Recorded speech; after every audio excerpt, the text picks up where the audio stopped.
Next level, leagues above the devil. Flying higher than they said I would, they label me a rebel. Bogota barely as dope as me. Success the only thing that give me dopamine. A legend, the only thing that I'm supposed to be. Everything's the only thing that's owed to me. Yeah, I want it all, my baby. I didn't come to watch, I came to ball, my baby. Welcome, ladies and gentlemen, to Ferropolis, to Germany, to round 6 of the 2025 Drift Masters Championship. My name is Ian Waddington, and you're joining me at this beautiful location in the middle of Germany on an island specifically built not only for drifting, but for everything else, for concerts, for Metallica, for Coldplay, for people like that. But this weekend, it hosts the melting pot that is the penultimate round of the 2025 Drift Masters Championship. I'm sat alongside my very good friend, Jacob Gittins. Jacob, the sun has set in Germany. We are now in the dark, ready to kick off our top 16. An absolutely beautiful night is being set up here, both for racing, for the views, for the fans. It is packed in here. The fans are absolutely crazy. The battles in top 32 were insane and have set us up for one of the craziest top 16s that we've ever seen. It certainly is, yeah. Top 32 was full of action. It was full of spills, frills, and driver making it or breaking it. Yeah. The championship race is not over. We've done a lot of math, and we're going to tell you about it as we go. Well, we're going to certainly get into that as we move through this evening, because it is the penultimate round. As you can see, we have had 5 rounds already. Round 1 we missed in Italy. We went on to round 2 in Spain. Then it was round 3 in Finland. Then round 4 in Kildare in Ireland. Round 5 in Riga in Latvia just a few weeks ago. And we're right here in Germany. And in 3 weeks' time, the ultimate final in Warsaw in Poland at the Pagay Narodowe in the capital of Poland. The Drift Masters Red Bull final. The championship ends there, and it will be decided on Polish soil. Well, there we go. This is the driver standings as they stand right now after qualifying, after top 32. Piotr Wiecek still leads the championship with 306 points, but closely in tow with 290 is Connor Shanahan, and James Dean, who bowed out of competition in top 32, still in 3rd place with 233. But as things move on, Jacob, you've been doing the maths, this could all change. Yeah, as of right now, as it stands here, there are 9 different drivers that mathematically could win the championship.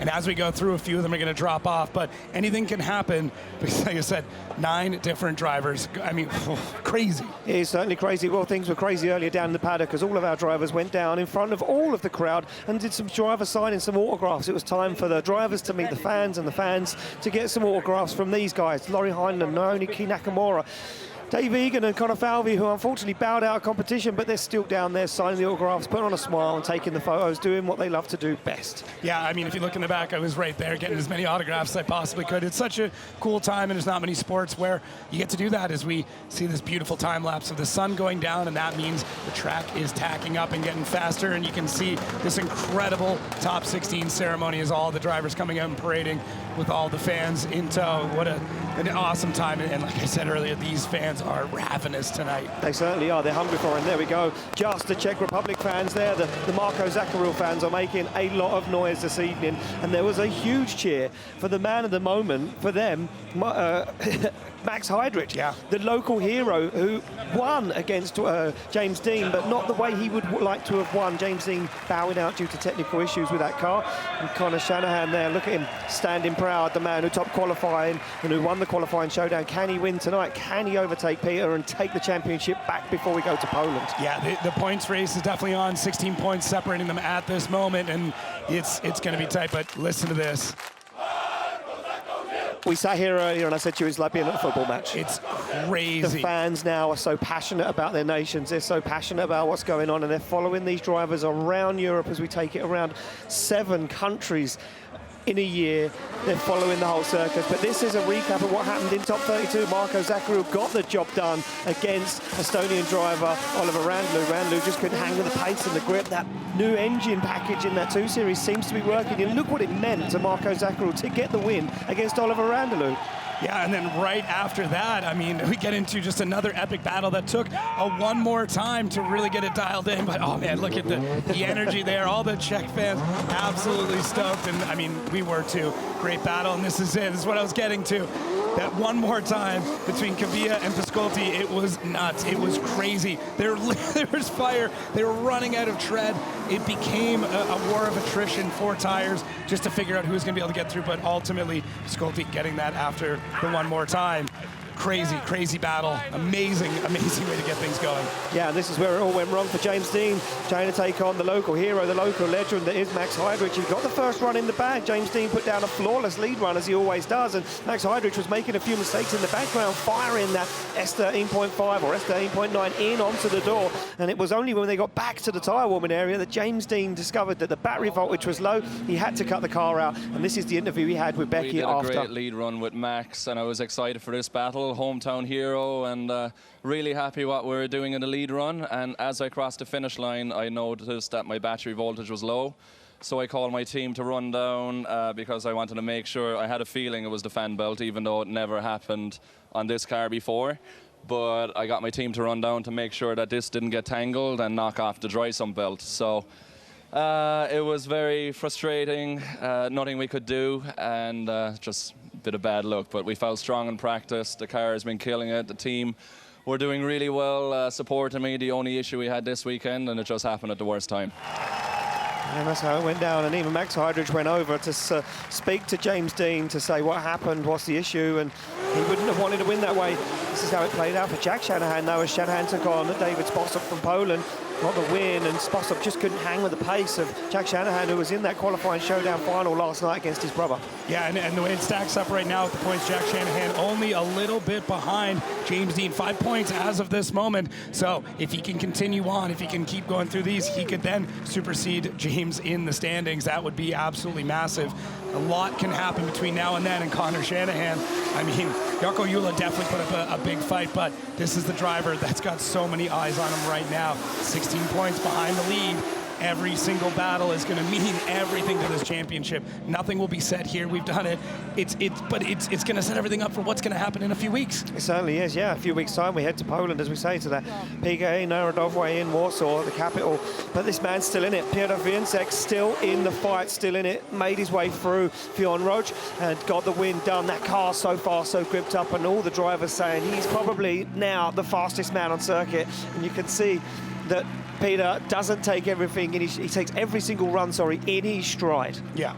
I mean, the fastest, the most precise, stylish, but it's going to be so tough to take him down. It certainly is. Well, this is what we got coming up this evening here in Germany at round 6. This is your top 16 battle tray. It's going to be Shanahan taking on Makiva, Zachary Nakamura, Pavel Corpolinsky, Krol, Pesur, Heidrich, Wiecek, Sadeh, Lauri Heinonen, Piskolty, Shanahan, Rohde, Keski-Korpi, Alharbali. And these are some of the ones that we've highlighted. You've highlighted these ones. These are your picks. Yeah, Conor Shanahan, Dwayne McKeever. Dwayne's not going to give up at any point in time. Listen, there's some pride there for sure, and they want to help out their fellow countrymen, but that's not going to be the case here. And then, yeah, Lauri Heinonen and Kevin Piskolty, that is going to be just epic. Two drivers that are on heaters, definitely need to pick up these points. In contention still for that championship, Jack Shanahan, Espen Rhodes. Espen's just been impressing me every single run, but Jack Shanahan impressed me with the first run. So can he keep that going all the way through? Can Espen step up even more and take out Jack Shanahan, who's fighting now to get into that top 3? He's got to win that battle to do it. So every battle in top 16, though, an absolute riot. Oh, man. I just want to get this going. Well, first of all, we need to have a look at the track. Okay. Because if these guys haven't joined us, and they've only just joined us now on Red Bull TV, you're going to find out exactly what the track is and what our guys have to battle with tonight. We've gone under the lights. This is during the day. They're off the line, through the gears, first, second, third. Then flick the car. That white line is the start of scoring. You have to be sideways at there. Then it's first outside zone, right to the edge of the circuit. Following that white line to 2, then outside zone 3. Then it's a long transition, but get the braking done before you get to outside zone 4 in that lead position. All the way around, long outside zone 4 with a bumper on the wall, and then a snappy back on the wall again as you then squeeze the throttle as far down as it will go.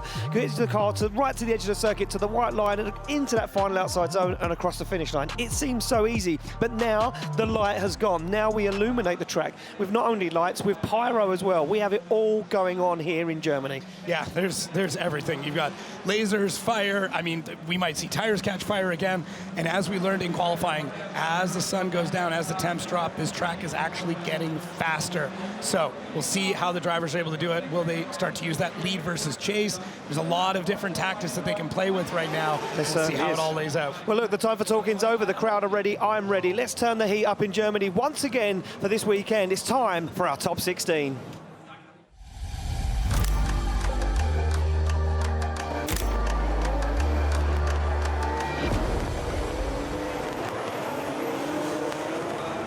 Well, there's no time to mess around. The parade was pretty, it was glorious, it was glamorous. It was time to wave to the fans in the grandstands. The little break we had between top 32 and top 16, there was down on the beach swimming in the lake. That's over. All of that's forgotten about now because the helmet is on, the visor slammed shut, and it's time for business. And on the line, we have two steely competitors who have met time and time again in competition. It will be leading them out, Connor Shanahan, to take on the one and only Northern Smoke Machine, Dwayne McKeever.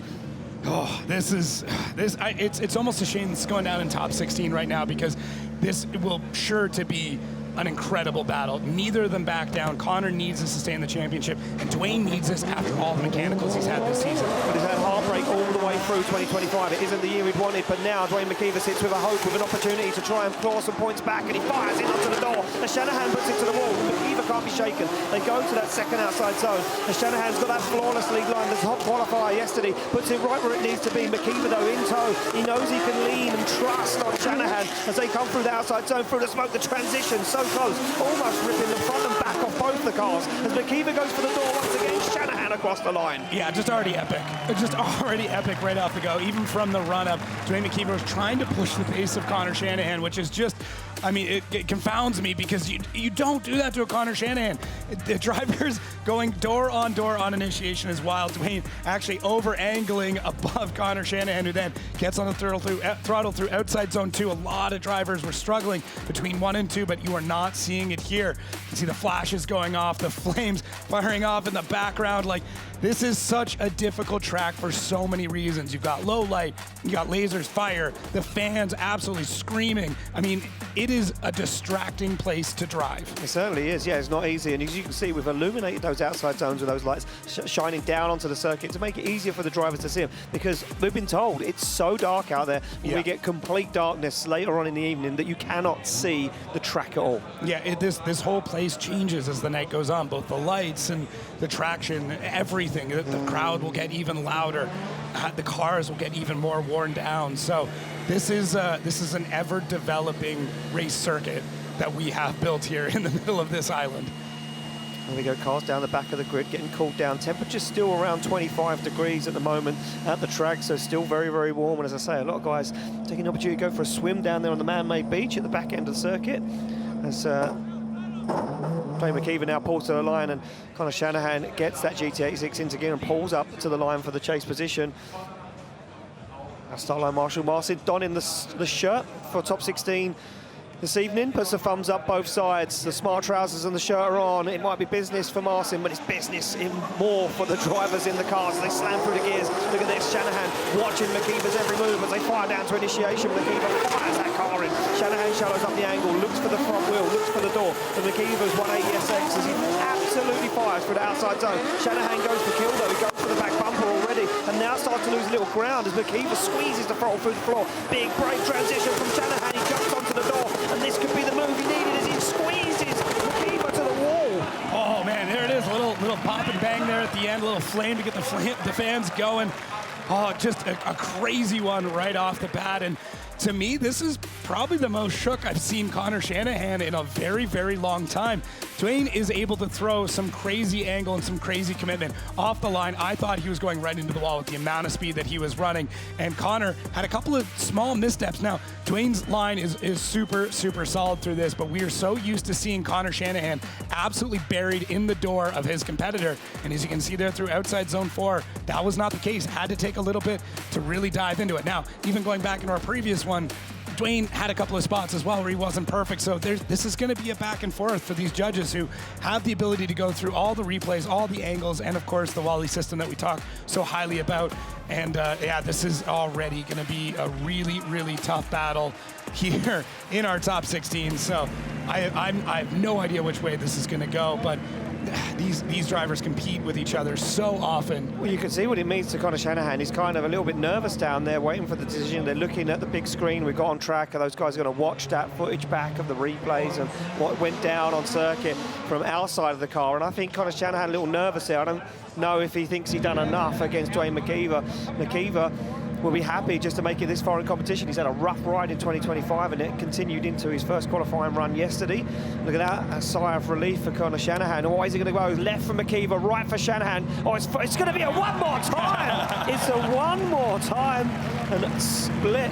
The judges couldn't split them. There was just nothing in it. Yeah, I completely agree with that. I think there was a couple of small mistakes here and there, but yeah, great run. Great run, yeah. And I mean, look, why not? Why not see them one more time? Those guys, you know, I think even they knew that there was a few bits in there, and you could see what Conor was nervous. Yeah, not often you see him like that. No. It's a little sheepish. You can kind of see it. Normally comes out with all the confidence, kind of smacking his hands, and he's ready to go. That one, not quite the same. No, certainly not. Well, there we go. Back on the line we go. Marco Zachary to take on Naoki Nakamura. And Zachary, the higher qualifier. Looks like he's sitting in the chase position once again. Yeah, so you're new to Drift Masters. The higher qualifier chooses whether they lead or chase first. Zachary this weekend been opting to chase first. So feeling more comfortable in that chase position. The visor's down. It's serious time now for Marco Zachary as Naoki Nakamura sits on the line. That incredible 2JZ powered GTA GR86. Nakamura, a little shake of the head, thumbs up to the camera. He's happy. He's having some good fun here in Germany. Gets the nod. Car slams into gear and one more thumbs up before he launches that car off the start line. Nakamura to lead out Marco Zachary as they fire through the gears. Anti-lag popping and banging from both the cars. And Zachary goes a little dive down the inside and an odd line into outside zone 1 for Nakamura. Now starts to find the pace. Squeezes the throttle, but there's no shaking. Zachary at the moment looks for outside zone 4. Both guys into it nice and deep. Zachary giving Nakamura room to manoeuvre. Will he now make the dive down the inside? Or has Nakamura got the grip and he puts it where it needs to be? Nakamura onto the wall, goes wide and shallow in that final outside zone. Nakamura has gotten much smoother through. I mean, after qualifying, I was a little concerned because he's got the line dial, but couldn't really figure out the grip in the car. He had so much of it dialed in, but now this is back to the Nakamura that, I mean, for so many of us, literally grew up watching. That Japanese style is back. He's getting that car slung out all the way through, but for Zachary, he is hungry, absolutely hungry here in the chase, and just, I mean, really pushing the pace, hunting him down. Every single description I can give it for that chase driving, and Zachary, but he's smart about it. You know, he's not at any point in time putting himself in danger or risking something too much that's going to potentially get himself knocked out. Now, a lot of times that can work for you, but now that we're into the top 16, as we move through these battles, being a little bit cautious and a little bit smart may not be the best way to go, especially against right now a Nakamura who's completely on form. I'm going to say Nakamura didn't have the cleanest lead line though. I don't disagree with that. There was a few moments of handbraking. There was a few moments where he was into a zone and then you could see he was going to go too far in, and he kind of adjusted the steering wheel, and I think that threw Marco Zachary off. Okay, yeah, I mean, it's that lead and chase thing, and for a really good chase driver, they do end up reacting to what's going on in the lead. So lead car makes an adjustment, a great chase driver is going to make the same adjustment. I wonder if Marco Zachary hung back a little bit there because he knew maybe that Naoki Nakamura qualifying in 24th wasn't the cleanest in lead. Yep. And decided, you know what, I'm going to hang back and my lead is going to do all the talking here. Yeah, that's completely fair. And, you know, Zachary qualifying 8th, we know he's got that lead line absolutely dialed, so let's see what he can do now that he's out front. Here we go, in the lead position, Marco Zachary now to lead out. Naoki Nakamura as they come off the start line and through the gears and fires in, and Zachary already on it, already deep into that outside zone. Nakamura tucks up onto the inside, onto the door, and Zachary gives him the perfect lead to follow. Wow, that transition from Nakamura, you can see how close he was. Both dive into outside zone 4, Nakamura hunting him down as he goes for the door once again through the smoke. Nakamura way out of position though, mistimed the transition, now goes to get himself back into the fight as they jump across the line. Wow, that was pretty dicey there. Nakamura having a bit of a mistake and trying to just do anything he possibly could to get back into the zone there. So got a little bit risky as we check in, and all the Czech fans who are already ready for this decision. They are completely on their feet. They are locked in on this. So you get this beautiful drone. You can see just how many people are just, I mean, shoulder to shoulder packed in here in Ferropolis. But this lead run from Zachary is so pretty. It's smooth, but still aggressive. His transitions are snappy and quick, but he doesn't look like he's going to over-rotate at any point in time. And you can see, I mean, he's got this on the not completely on the limiter, just he's off. On and off. He's playing with that grip all the way through, and right there, coming from 5 into 6, he picks up a ton of speed, and Nakamura just wasn't able to hang from it. So it does pick up a bit more grip as we get into last zones, but solid run there from Zachary, and for Nakamura, I mean, we'll see how this turns out for him. We certainly will. As they wait for the decision to come in, they're looking back at the replay and seeing how it all went down. The fans nervously wait in the grandstand. Who's going to get the win and advance through to our top 8? The first driver to go into our top 8 after one more time between Connor Shanahan and Dwayne McKeever. Czech fans, man. It doesn't look like it's going to be an easy decision, and I'm going to tell you right now, that's going to be the tail of the tape the whole evening through, because these guys are driving like every battle is a final. Yeah. This is where the judges make their money on nights like this, because the driving has gotten so good, and we're only talking about 3 turns, 7 outside zones, but I mean the 4th outside zone. 3 corners. That's all it comes down to. That's all. So. Well, they think he's got the win. That's for sure. I love this chant, though. Oh, it's brilliant. Here we go. Decisions in. Left for Zachary, right for Nakamura. It's 1 vote for Zachary. It's going to be Marco Zachary getting the win, advancing through to the top 8. It's a split decision. We quickly come to you, David Kalas, a split in the panel there.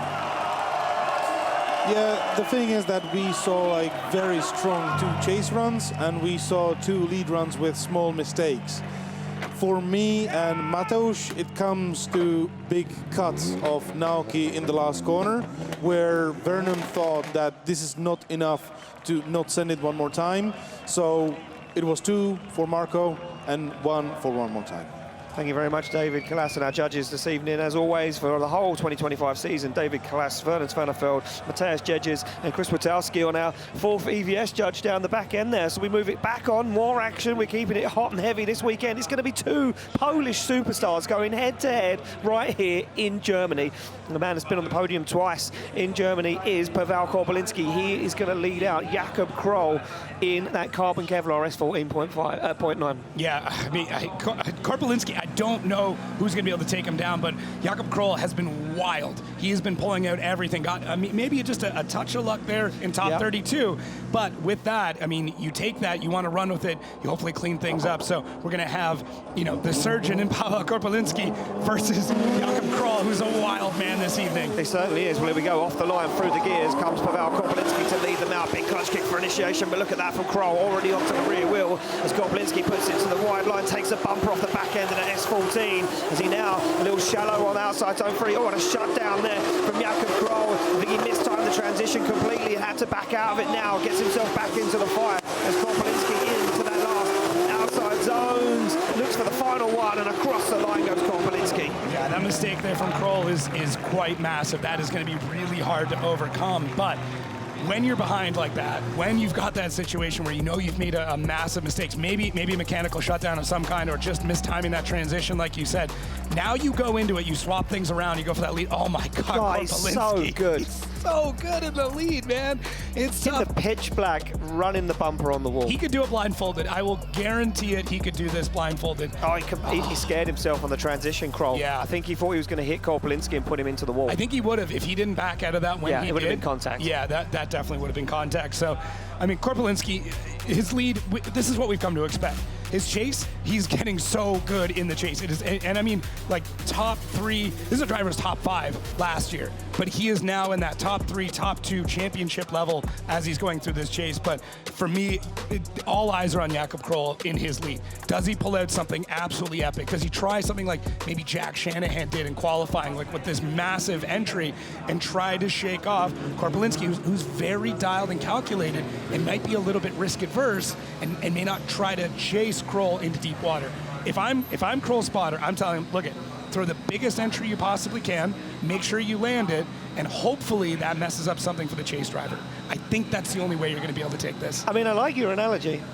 Okay. But I just think going against Paweł Corpolinsky, I think you've got to be exceptional. And I think that mistake in the chase, I don't think you're going to get away with it. But can you get Corpolinsky to have a mistake in the chase? You think shake Corpolinsky? That's the only way he's going to get this. I don't think anyone can shake Corpolinsky this weekend. Here we go. They're off the line and through the gears. It's going to be Jakub Krol to lead out Paweł Corpolinsky of spot into the top 8 away as they fire through. Look at this with Corpolinsky, no messing around. Already starts to fire on the side of that carbon Kevlar S14.9 as he transitions through the smoke. Krol into that nice line, nice and deep into outside zone 4 as Corpolinsky keeps himself in the moment. Through the smoke he comes. Absolutely dangerous transition. He does make a mistake. Jakub Krol throws Corpolinsky off across the line. I eat my words. I'm going to eat them. Get me a spoon. It happens, man. It happens. I didn't think it was going to happen. And really, Jakub Krol, it wasn't anything massive or in particular like out of favor. It was just a big angle going out to it. Now the judges are going to be staring at this, trying to understand what happened. Did Jakub Krol do something that he shouldn't have? Was Corpolinsky just getting a little bit too aggressive? Because even through outside zone 4, I was getting worried. I'm like, why are you in that deep? Why are you starting to push this pace? Look as he comes through here. Corpolinsky, with that transition, it just didn't look right as he started to swing through, and then Krol gets back on the speed, and that was it. So it'll be really interesting to find out, did Krol slow down either too much or too far, and is that what created the issue? But realistically, you've got two drivers with very similar mistakes in two different parts of the track. Tough, tough one. Look at the heavy breathing from both those guys. They didn't want to take the helmets off. Yeah. I get it. Oh. No, maybe they think this is going to go one more time. Krol knows he made a mistake. Corpolinsky knows he made a mistake. Listen, I'm no judge, but I've been watching drifting for a few years now. Yeah, it's tough. I mean, you can also look at this where Jakob Krol had the mistake earlier on, maybe sacrificed more zones, whereas Corpolinsky made it later and didn't sacrifice as many zones. So that could go in his favor, but it's tough to say. It certainly is tough to say. Well, here we go. Decisions inside. Left for Krol, right for Corpolinsky. It's going to be one vote for Corpolinsky. It's going to be Pavel Corpolinsky getting the win and advancing through. And I'll get the information from the judges in a few moments' time. No doubt they'll tell me what it is. Yeah, that's, I mean, that is absolutely massive there. So, I mean, yeah, for Corpolinsky, that is absolutely massive. I mean, got away with that one, and man, I mean, he's going to be definitely counting his lucky stars on that one as we get our next drivers here piled into the burnout box and getting ready at the line as Ian's getting the rundown. What's the quick? Corpolinsky's mistake just wasn't as big as Jakob Krol's, and when you look at it back on the replay, you can see what it was. Well, here we go. We're back on the line. The local hero, Max Heidrich, now sits alongside Kevin Pesur. Heidrich, the lower qualifier, sorry, asked a question by Kevin Pesur. You lead first. We talked about this. Let the other driver maybe make the mistake. Yeah, and especially with you know, the issues we've seen between 1 and 2, let them test it out. Well, here we go. They're off the line, ready to rock and roll. They get the green light, and it's going to be Max Heidrich to lead out. Kevin Pesur for a spot in straight 8 or top 8 away as they fire down. Look at the speed though from Heidrich as he fires that car in. Well, it's a mistake, and it's a mistake from Kevin Pesur. Oh, and he's hit the wall. Yeah, hit the wall and DB'd it. And Kevin Pesur going to finish up the run.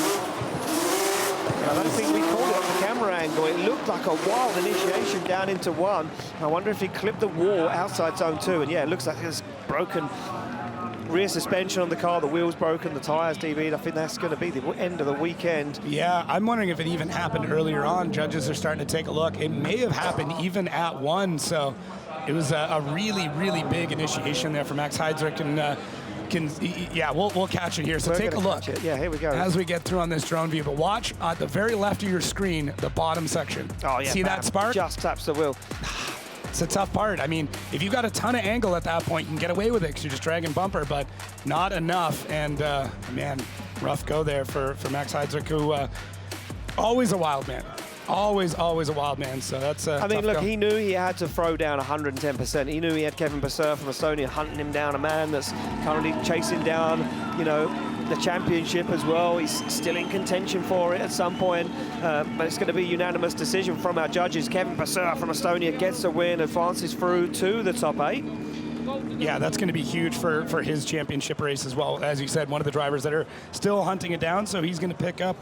So he's currently sitting 5th in the championship. Well, hey, let me get through. Come on, sorry. I'm trying to copy your homework over here. It's okay. It's okay. I got the abacus out. I'm sliding the little beads over. I will get all this math done. You were just counting on your toes. That was disturbing. Well, I've run out of toes once we're at 232.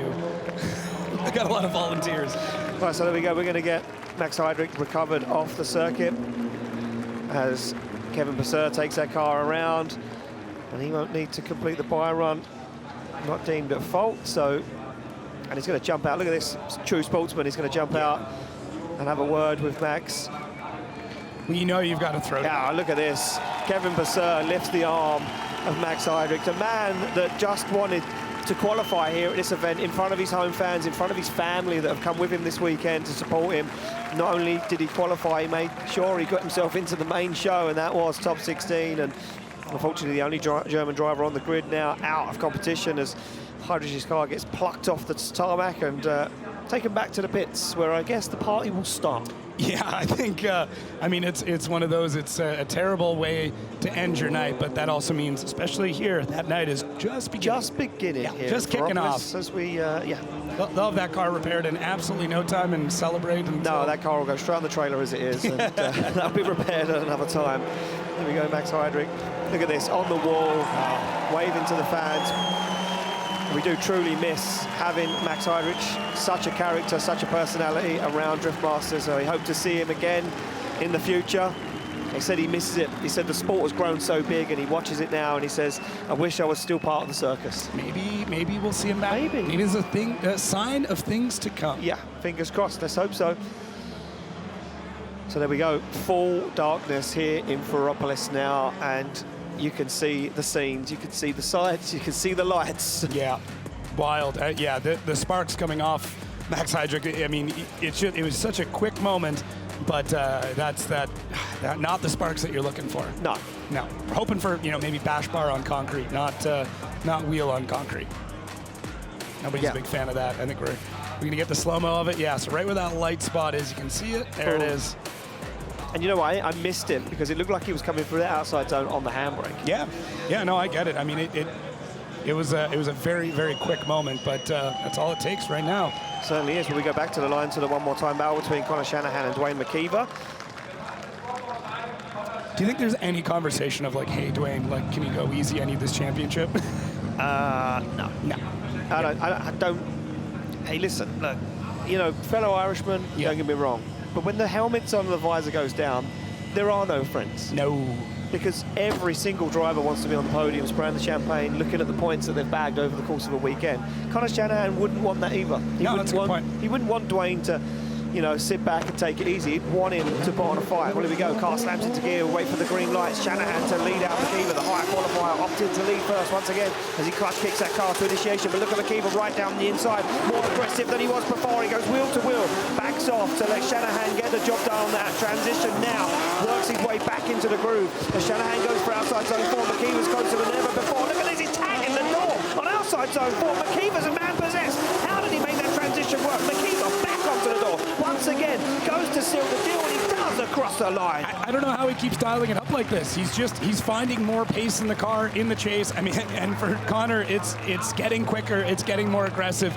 There's going to be no paint left on the rear end of that 8.6 by the time this weekend is over because he's just grinding at every single spot that he can find. Look at that, how close he is to the wall. And Dwayne, I mean, he's electing to initiate side by side, which is incredibly difficult here. And Dwayne was one of the drivers in the meeting electing. He's like, no, I want to be able to do it. I want to be able to do it. Look at this. I think he's catching the back end. He's catching the front end. Dwayne's he's driving by Braille at this point. He's just basically just touching Conor Shanahan all the way through the run, making sure he's still there and not letting him go anywhere. Oh my gosh, and the amount of smoke that they're putting down right now, just a great indication of how hard they are driving and everything that they are putting into this run. How does this end? Do we just keep doing one more time? I was just watching that back and I thought, this could go on all night. It definitely could. This could go on all night. And this is only a top 16 battle. Yeah, we could be all the way through the rest of the brackets and they'll still be battling each other. Oh, man. Well, these guys pull to the line, ready to do it again. And I mean, if you're Conor Shanahan, Spot and Matty, what do you say to him? Just go. Everything. 100%. Whatever you've got, go. That'll be it. Throw it all in. All Kitchen in. sink, the anchor, the lot, throw the whole lot in. Yeah, this is your championship right now. Because that's what it is. Well, it is the championship right now. It is big championship on the line right now for Conor Shanahan. He slams that car into gear and he gets the green light. McKeever leaves and they are ready to rock and roll as they come down and through the gears, flick that car to initiation. Look at this. Shanahan now tries to repay the favour as he goes door to door through outside zone 1. Shanahan almost mirror image of McKeever's chasing down. McKeever opens up the throttle. Shanahan goes for a brave dive. They get into outside zone 4. He tags it on the wall and upsets the line ever so slightly. Shanahan falls back as he now dives through the smoke, looking for the side. And McKeever's 180SX. He's into the final outside zone and across the line. I mean, Conor, this is the tough part. When you know you've got to go all in, when you know everything is on the line, you start to just make these jumps and make these dives. And for Conor Shanahan, there's one dive here that is so, not that it feels desperate, it's just, it seems like a panic moment. He's like, oh my gosh, Dwayne is so fast through this entire run. He's so committed. I mean, he's got like 90 degrees to every wall all the way around. He's riding lock the entire run, completely planted. The brake lights are not coming on for Dwayne. Like, it's nuts. And then right here. They tags the wall, though. Yes. He tags the wall. Yeah, so Dwayne does catch the wall, and it shoots him out a little bit, and then that causes Connor to maybe seem like he's falling back just a touch. And then Connor does a great job. That transition, so. Just the headlights through the smoke is just unbelievable. Well, it's seeing the headlights, and then they disappear because he's so close. It's just blocking out the headlights, and then they pop out on the other side. Crazy. Well, judges will have to come to a decision. And these two guys, have a look at this. Connor Shanahan, he still looks nervous. Yeah. Here we go, decisions in. Left for McKeever, right for Connor Shanahan. It's one vote for Shanahan. It's going to be Connor Shanahan getting the win. And we are going to have to go to David Kalas. David, a one more time battle, and that was so tough to judge. Oh, it was tough. Those guys were so good. They did not leave anything on the spot for guessing. However, when Dwayne came to AutoZone 4, he hit the wall pretty strongly. It changed the fluidity, it changed the line, and it also affected the chaser that he needed to back off. And that was the deciding factor for us for this battle. Thank you very much, David. Yeah, look, we spotted it, hit the wall, and you could see the way it affected the car. And you could see Connor kind of little lean back as if to go, whoa, buddy, I don't want to hit you. Yeah, and really at first glance, it just looked like, and at first it was just like Dwayne had completely shot off. So here's the next big one. The drama never ends at Drift Masters, or Drama Masters as people like to call it. We're back, and this is going to be more drama, more on the edge action, because right now we have Piotr Wiecek, who is currently leading the championship points. Yes, well, currently. Technically, he's tied right now with Connor based on that placement. Oh, right, okay. So he's tied on points at the moment with Connor Shanahan. Now Sadeh, he got on the podium at round two. He has nothing to lose. We've spoken about this before, the underdogs of the weekend. They could throw it all down.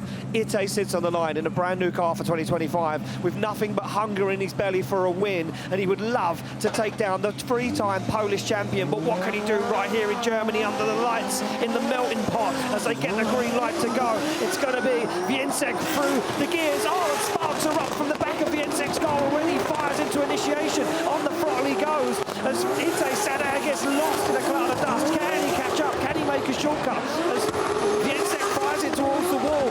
Ite Sadeh now starting to rein in the champion as he fires it through, almost takes a back end off the Supra. Ite starts to get himself into the pocket as Wiecek takes it to the wall across the line. Ite Sadeh just throwing caution to the wind and just going at this. Those sparks were a little concerning off the bat. That caught me, and I'm curious where those came from. Looks like he's running. That was the underneath of the car hitting the floor. It runs it that low. The front end is so low. Yeah, it looks like subframe scraping there.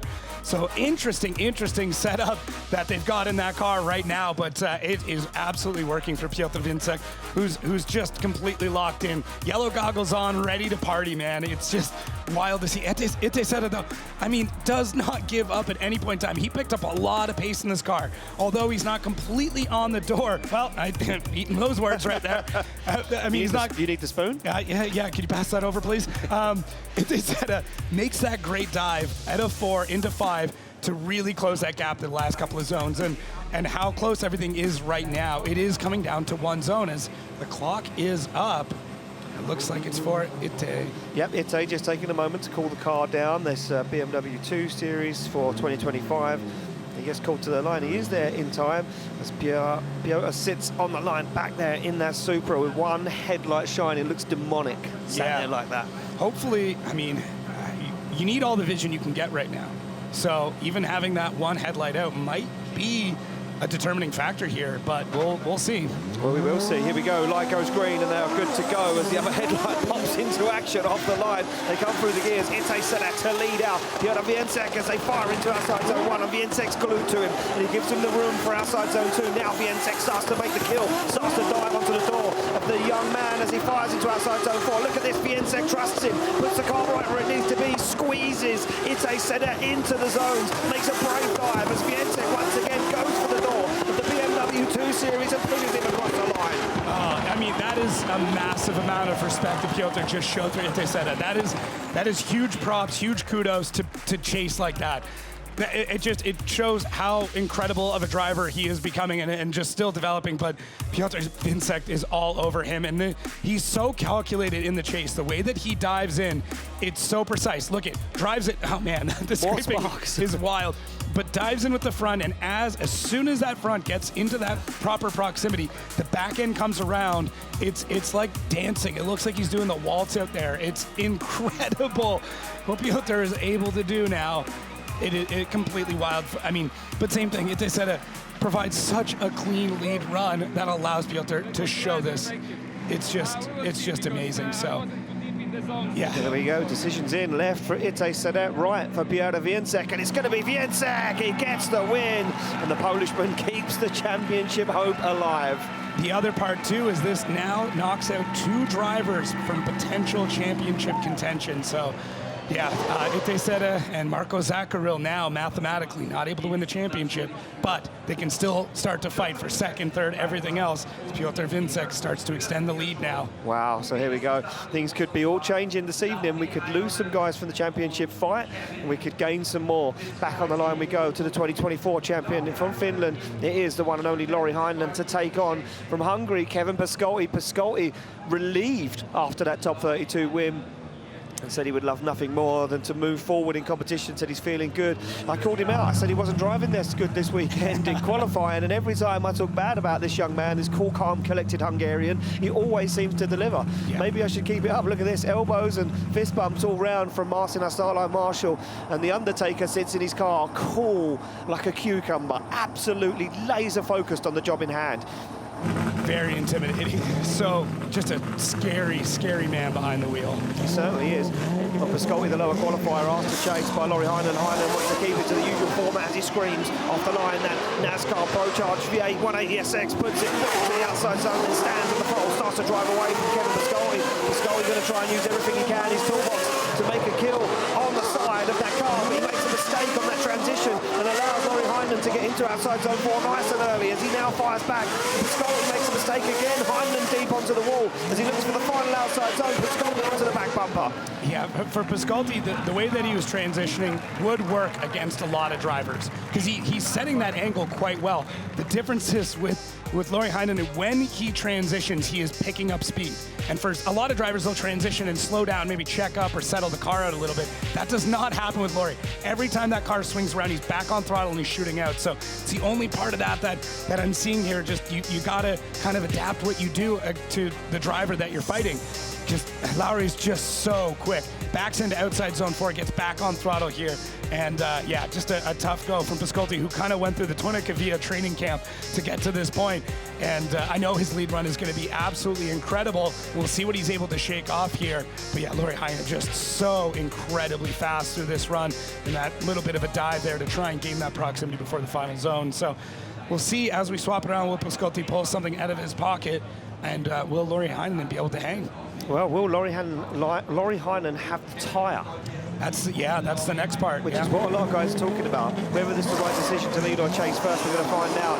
As now Kevin Piskolty comes through the gears and up to initiation as Lauri Heinonen looks for the back bumper of that E92 BMW V8 supercharged underneath the bonnet of both cars as they stand on the accelerator. Kevin Piskolty on a beautiful lead run, but that's opening the door for Lauri Heinonen as he makes a brave dive into outside zone 4. Look at this from Heinonen. He wants to seal the deal. He wants to get the job done as Heinonen waits for the transition once again. Piskolty comes up a little short on outside zone 5 but goes deep on 6, and Heinonen is buried onto the side. Yeah, it was a great fight there from Piskolty. I mean, he did what he needed to do on that battle. Just run his run, throw it all down, try to throw some big angle on it and try and shake off Lauri Heinonen. But very, very tough. You can see how quick Lauri's car is by how much he's having to adjust, how much he's having to slow down. Those brakes kind of flashing on and off, even though for Piskolty, you're not seeing those brakes. There's a pace that has been put into Piskolty's car, which is really good, and it's really comfortable for him, and it makes for this very flowy lead run, and it looks great. I mean, matching purple, too. Yeah. Great. But the hard part with that is you can only go so fast, because that is what the car is set up for. And look at Lauri. I swear Lauri Heinonen could have leant out the window and give him a tap on the shoulder to say, it's okay, buddy. It's crazy how much of a transition he's got, because outside of the car, look at him. Like a fine young gentleman. Inside the car, car, he's ready to mug you. It's a completely different human being. Well, there we go. Slide them left for Kevin Piskolty, right for Lauri Heinonen. It's going to be one vote. It's going to be Lauri Heinonen getting the win, advancing through to the top 8. And we lose the Hungarian Kevin Piskolty, but he won't be too unfazed. He'll be happy with that decision because he knows he's just been taken down to a man who won the championship last year. Yeah, if you're going to go out to a driver, it's got to be somebody, you know, you don't feel as bad when it's an ex-champion or somebody who went on to podium on the event. Exactly. There we go. Back on the line we go. It's going to be Jack Shanahan to take on Espen Rohde. Jack Shanahan pulls into the lead position. So Jack Shanahan, the higher qualifier, third last night, was 65.5. Sits on the line now, 150 horsepower Toyota GT86. Espen Rohde sits on the line, that BMW E46 M50 Turbo. Shanahan got that little nod on the go this year, starting to get that, like, yeah, I'm in the zone, I'm vibing, yeah, I'm chilling. Deep breaths. Yeah, the meditation course that he just put out has been incredible. You and I took it earlier. Yeah. I didn't. Oh, it wasn't you? No, I was meditating next to another British fine young British gentleman. Yes, yeah. Well, there we go. Look at this, and this is the other side. You have Jack Shanahan with the deep breathing, and then the pure frustration, the slapping of the helmet, the punch of the steering wheel of Espen Rohde. They slap the cars into gear. They get the green light. Shanahan leaves the line and looks down the barrel as he fires that car into initiation. Espen Rohde lost a little bit on the initiation, has to sacrifice the outside zone. Shanahan deep. Look at the line from Jack Shanahan. It's absolutely beautiful as Espen Rohde goes for a dive onto the back bumper of the GT86 into outside zone 4. As Espen Rohde now looks for the front wheel. Can he find it? He can't, but he makes a dive through the smoke and he mistimes it ever so slightly. Shanahan opens the throttle once again. Espen Rohde goes for the front wheel and across the line. Wow, Jack Shanahan. I mean, the best and worst part about that run is how aggressive it was, because now I am worried about those tires. There was a fair bit of left foot braking in there. Yeah. There was a ton of wheel speed in that run and a lot of rev limiters. So we saw, you know, he barely made it through runs earlier on. I'm going to say something. Okay. Espen Rohde, where he was misplaced on some of the transitions at the time and he wasn't on the qualifying line, is having to use more throttle input to keep up with Jack Shanahan than he would normally have to if he was on the right line. That's interesting. That's interesting. That's just my take on it. No, I see exactly Do you see where, Yeah, and for Espen Rohde, I mean, he does clean things up as this run went together. It's got to be very intimidating going up against a driver like that. The upside is, you know, they're going to be all out, they're going to throw down, it's going to be fast, but that can also get in your head just a little bit. But Espen Rohde, I mean, a very young driver on the grid, one of the youngest we've got here, and he's doing such an incredible job of going up against these giants. So we'll see as they swap it around. There it is. Cooling the tires. Cooling the tires off. I mean, I don't know if they get the water sprayer on that as well and just do everything they possibly can, but that is obviously a concern for Jack Shanahan. I would have thought maybe he would have chased first and just, you know, saved a little bit. You often will use a little bit less tire in the chase, and man, I don't know. I think it's the opposite. Really? You think you use more I think tire you in use the chase? more tire in the chase because if you're trying to catch up constantly, Okay. you have the momentum in the lead where you can kind of throw the car where you need to be, and then you can stick to that qualifying line. You use the momentum more as well as the throttle input. I would rather run out of tire, though, in the lead than in the chase, because at least in the lead, that other driver has to adapt to you. If you're starting to slow down and lose that, it's a little bit more controllable than if you're in the chase and you run out of tire two zones left. It's a game of chess. It is. It's a roll of the dice. Yeah. That's what it is. Well, here we go. We're back on the line. Espen Rohde from Norway sits on the line. 1,000 horsepower BMW E46 to lead out Jack Shanahan in that Toyota GT86. Get the green light. Shanahan will start to creep, and there we go. Both cars pop up into gear and through the gears. They come down for initiation. Shanahan left, though, in a cloud of smoke as Espen Rohde sticks it to the wall. Shanahan now desperately trying to play catch-up, and he does as he finds the door of Espen Rohde in outside zone 3. They fire through the smoke, fire towards the wall. Espen Rohde on a brave lead line, but it opens the door for Jack Shanahan as Shanahan squeezes and works his way into the gap as he now puts the GT86 right where it needs to be, onto the door, onto the front wheel, across the line. Well, we might have been worried about tires, but Jack Shanahan They were not worried about tires, let me tell you that. Now, how dare we question the Shanahan car setup, because it's got that thing absolutely dialed. Did get a bit of a gap pulled on him here, though. That is very, very uncommon, but Jack closes it so quick as Espen, I mean, used a fair bit of decel from 1 to 2, and Jack uses that opportunity to absolutely close at the gap as we get this beautiful overhead drone shot. I mean, this is us over top of Mosquito, one of the giant machines here at Ferropolis, and it really shows you what this line looks like and how the drivers are able to get through. To me, this is one of the best views in drifting because you cannot hide anything with this top down. Oh man, both drivers are stoked though. Look at it, Espen. I mean, that is was like, oh, it's coming. You know what? We need a cool-down room. We do. We need a cool-down room where we can stick these guys after an event and let them just talk between themselves. I'd love to just put a mic there. You and I stop talking. We just listen. Maybe some of them. With a delay and a beeper. Yeah. For sure. There we go, both out of the car waiting to get the decision from our judges. We apologise for any bad language you might hear from our drivers. Very excited. They're in the moment at the moment, so we apologise for anything you may hear. We wait for that decision to drop in as our judges seem to be putting their score, and smoke still lingering around the machinery here in Ferropolis as the lights fully illuminate the circuit. Still absolutely packed out, full capacity here in Ferropolis. I think for the first ever time. This is nuts. I had heard, Well, here we go, slalom left for Espen Road, right for Jack Shanahan. It's going to be Jack Shanahan getting the win, advancing through, keeping that championship hope alive. Can he get into the top 3? Can he get it done? Yeah, this Jack is, Shanahan. Jack Shanahan, I'm being told, won through his lead run. Wow, that makes sense. It was very solid, and I mean Espen's was it was quite good, but that was the difference maker. It certainly was. Well, here we go, the final battle in our top 16. Sorry, it's going to be Mika Keski-Korpi to take on Nasser Alharbali from the UAE. Now residing in Dubai, moving from El Salvador. Mika Keski-Korpi from Finland in that BMW 2 Series, 900 horsepower. Keski-Korpi, yesterday we commented on how well he was laying down those lead lines and said how relaxed he looked after taking multiple dips in the lake over the weekend, and we spoke about his glorious hair. Yeah, it is. I mean, I got to check it out. You have a hair envy, I think I've worked it out. Listen, I mean, contrary to popular belief, there is hair. I think you should grow it out for 2026. You think so? Yeah, grow it out for 2026. Come back for Mika Keski-Korpi. There we go, we're calling it that off the line. They are gone, though. It's Keski-Korpi to lead out Nasser Alharbali as they slam through the gears. Alharbali very, very early, almost off the track as they fire through. Now Alharbali goes for it, goes for the door of that BMW 2 Series. As Mika Keski-Korpi looks for outside zone 3, looks for the nice transition back on outside zone 4, and it's a beautiful line once again from the young Finnish driver as he puts the car right where the judges wanted it to be. What can Alharbali do though as he goes for the front wheel, tags Mika Keski-Korpi, but Korpi unfazed and Alharbali the only one to fall in that contact. Oh, Mika is just getting beat up on the track this evening. Oh man. I feel bad for his mechanics now having to maybe go back and put another back spray. He's going to run out of tubes at this point.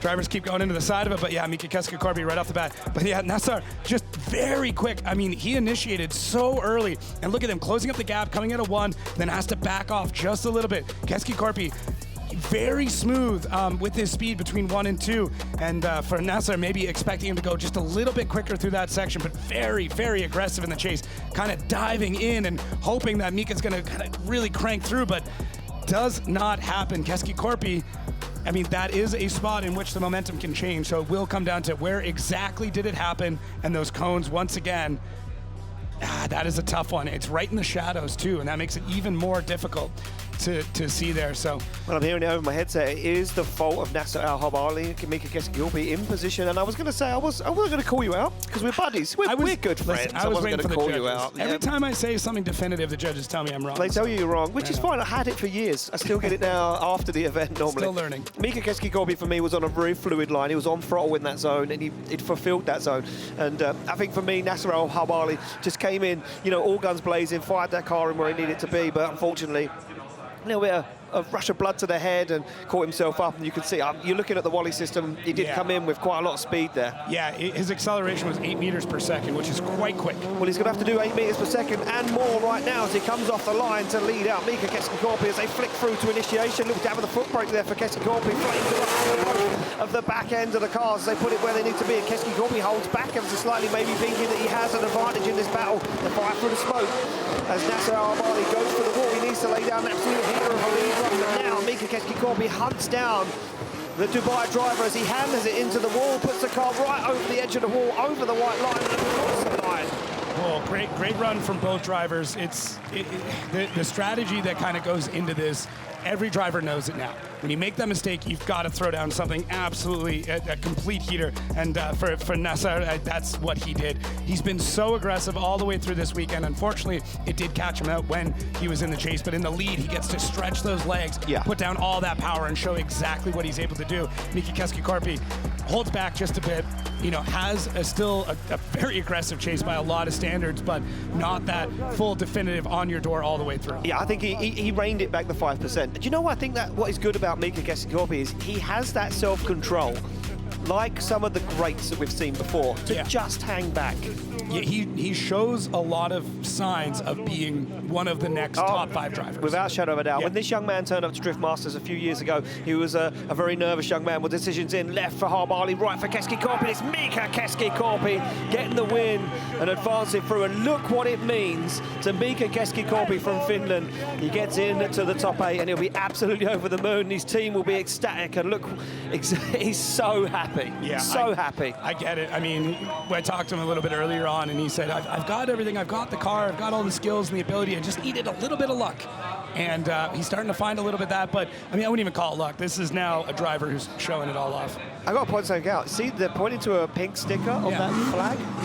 That is the voice of Finnish drifting. I've been told to shout him up. There we go. Here's the heat and how it looks right now and what we're going to look forward to in our top 8. It's going to be Shanahan versus Zachary. Corpolinsky versus Kevin Pesur. That one's going to be an absolute heater. It's going to be Piotr Wiecek to take on Lauri Heinonen. Are you crazy? And Jack Shanahan, Mika Keski-Korpi. They are final battles in a top 8. Yeah, every single one truly is a finals battle here. And once again, getting back to that championship thing for Piotr, this is very worrisome. Lauri Heinonen, who the car is running great. Everything is just playing into his hands right now. Piotr's been driving incredibly well, but the wildness of Lauri could be his end to this run tonight. And the thing with Lauri Heinonen is he's another driver that can turn it up when he needs to. Yeah. We've seen him do it in the past. He can rein back that 10-15%. That's what makes a champion. When they can rein it back 10-15%, but then they can also turn it up 50 to 100%. When they need to do it, they'll do it. If they don't need to, they'll wait. They'll leave some in the bank. Yeah. There is a lot of strategy that's still here, and knowing how hard you need to push against your opponent, and that's going to be the tough thing with every one of these top 8 battles. Well, there's no time for messing around. It's almost time to kick off the action once again. Ladies and gentlemen, it's time to kick off our top 8.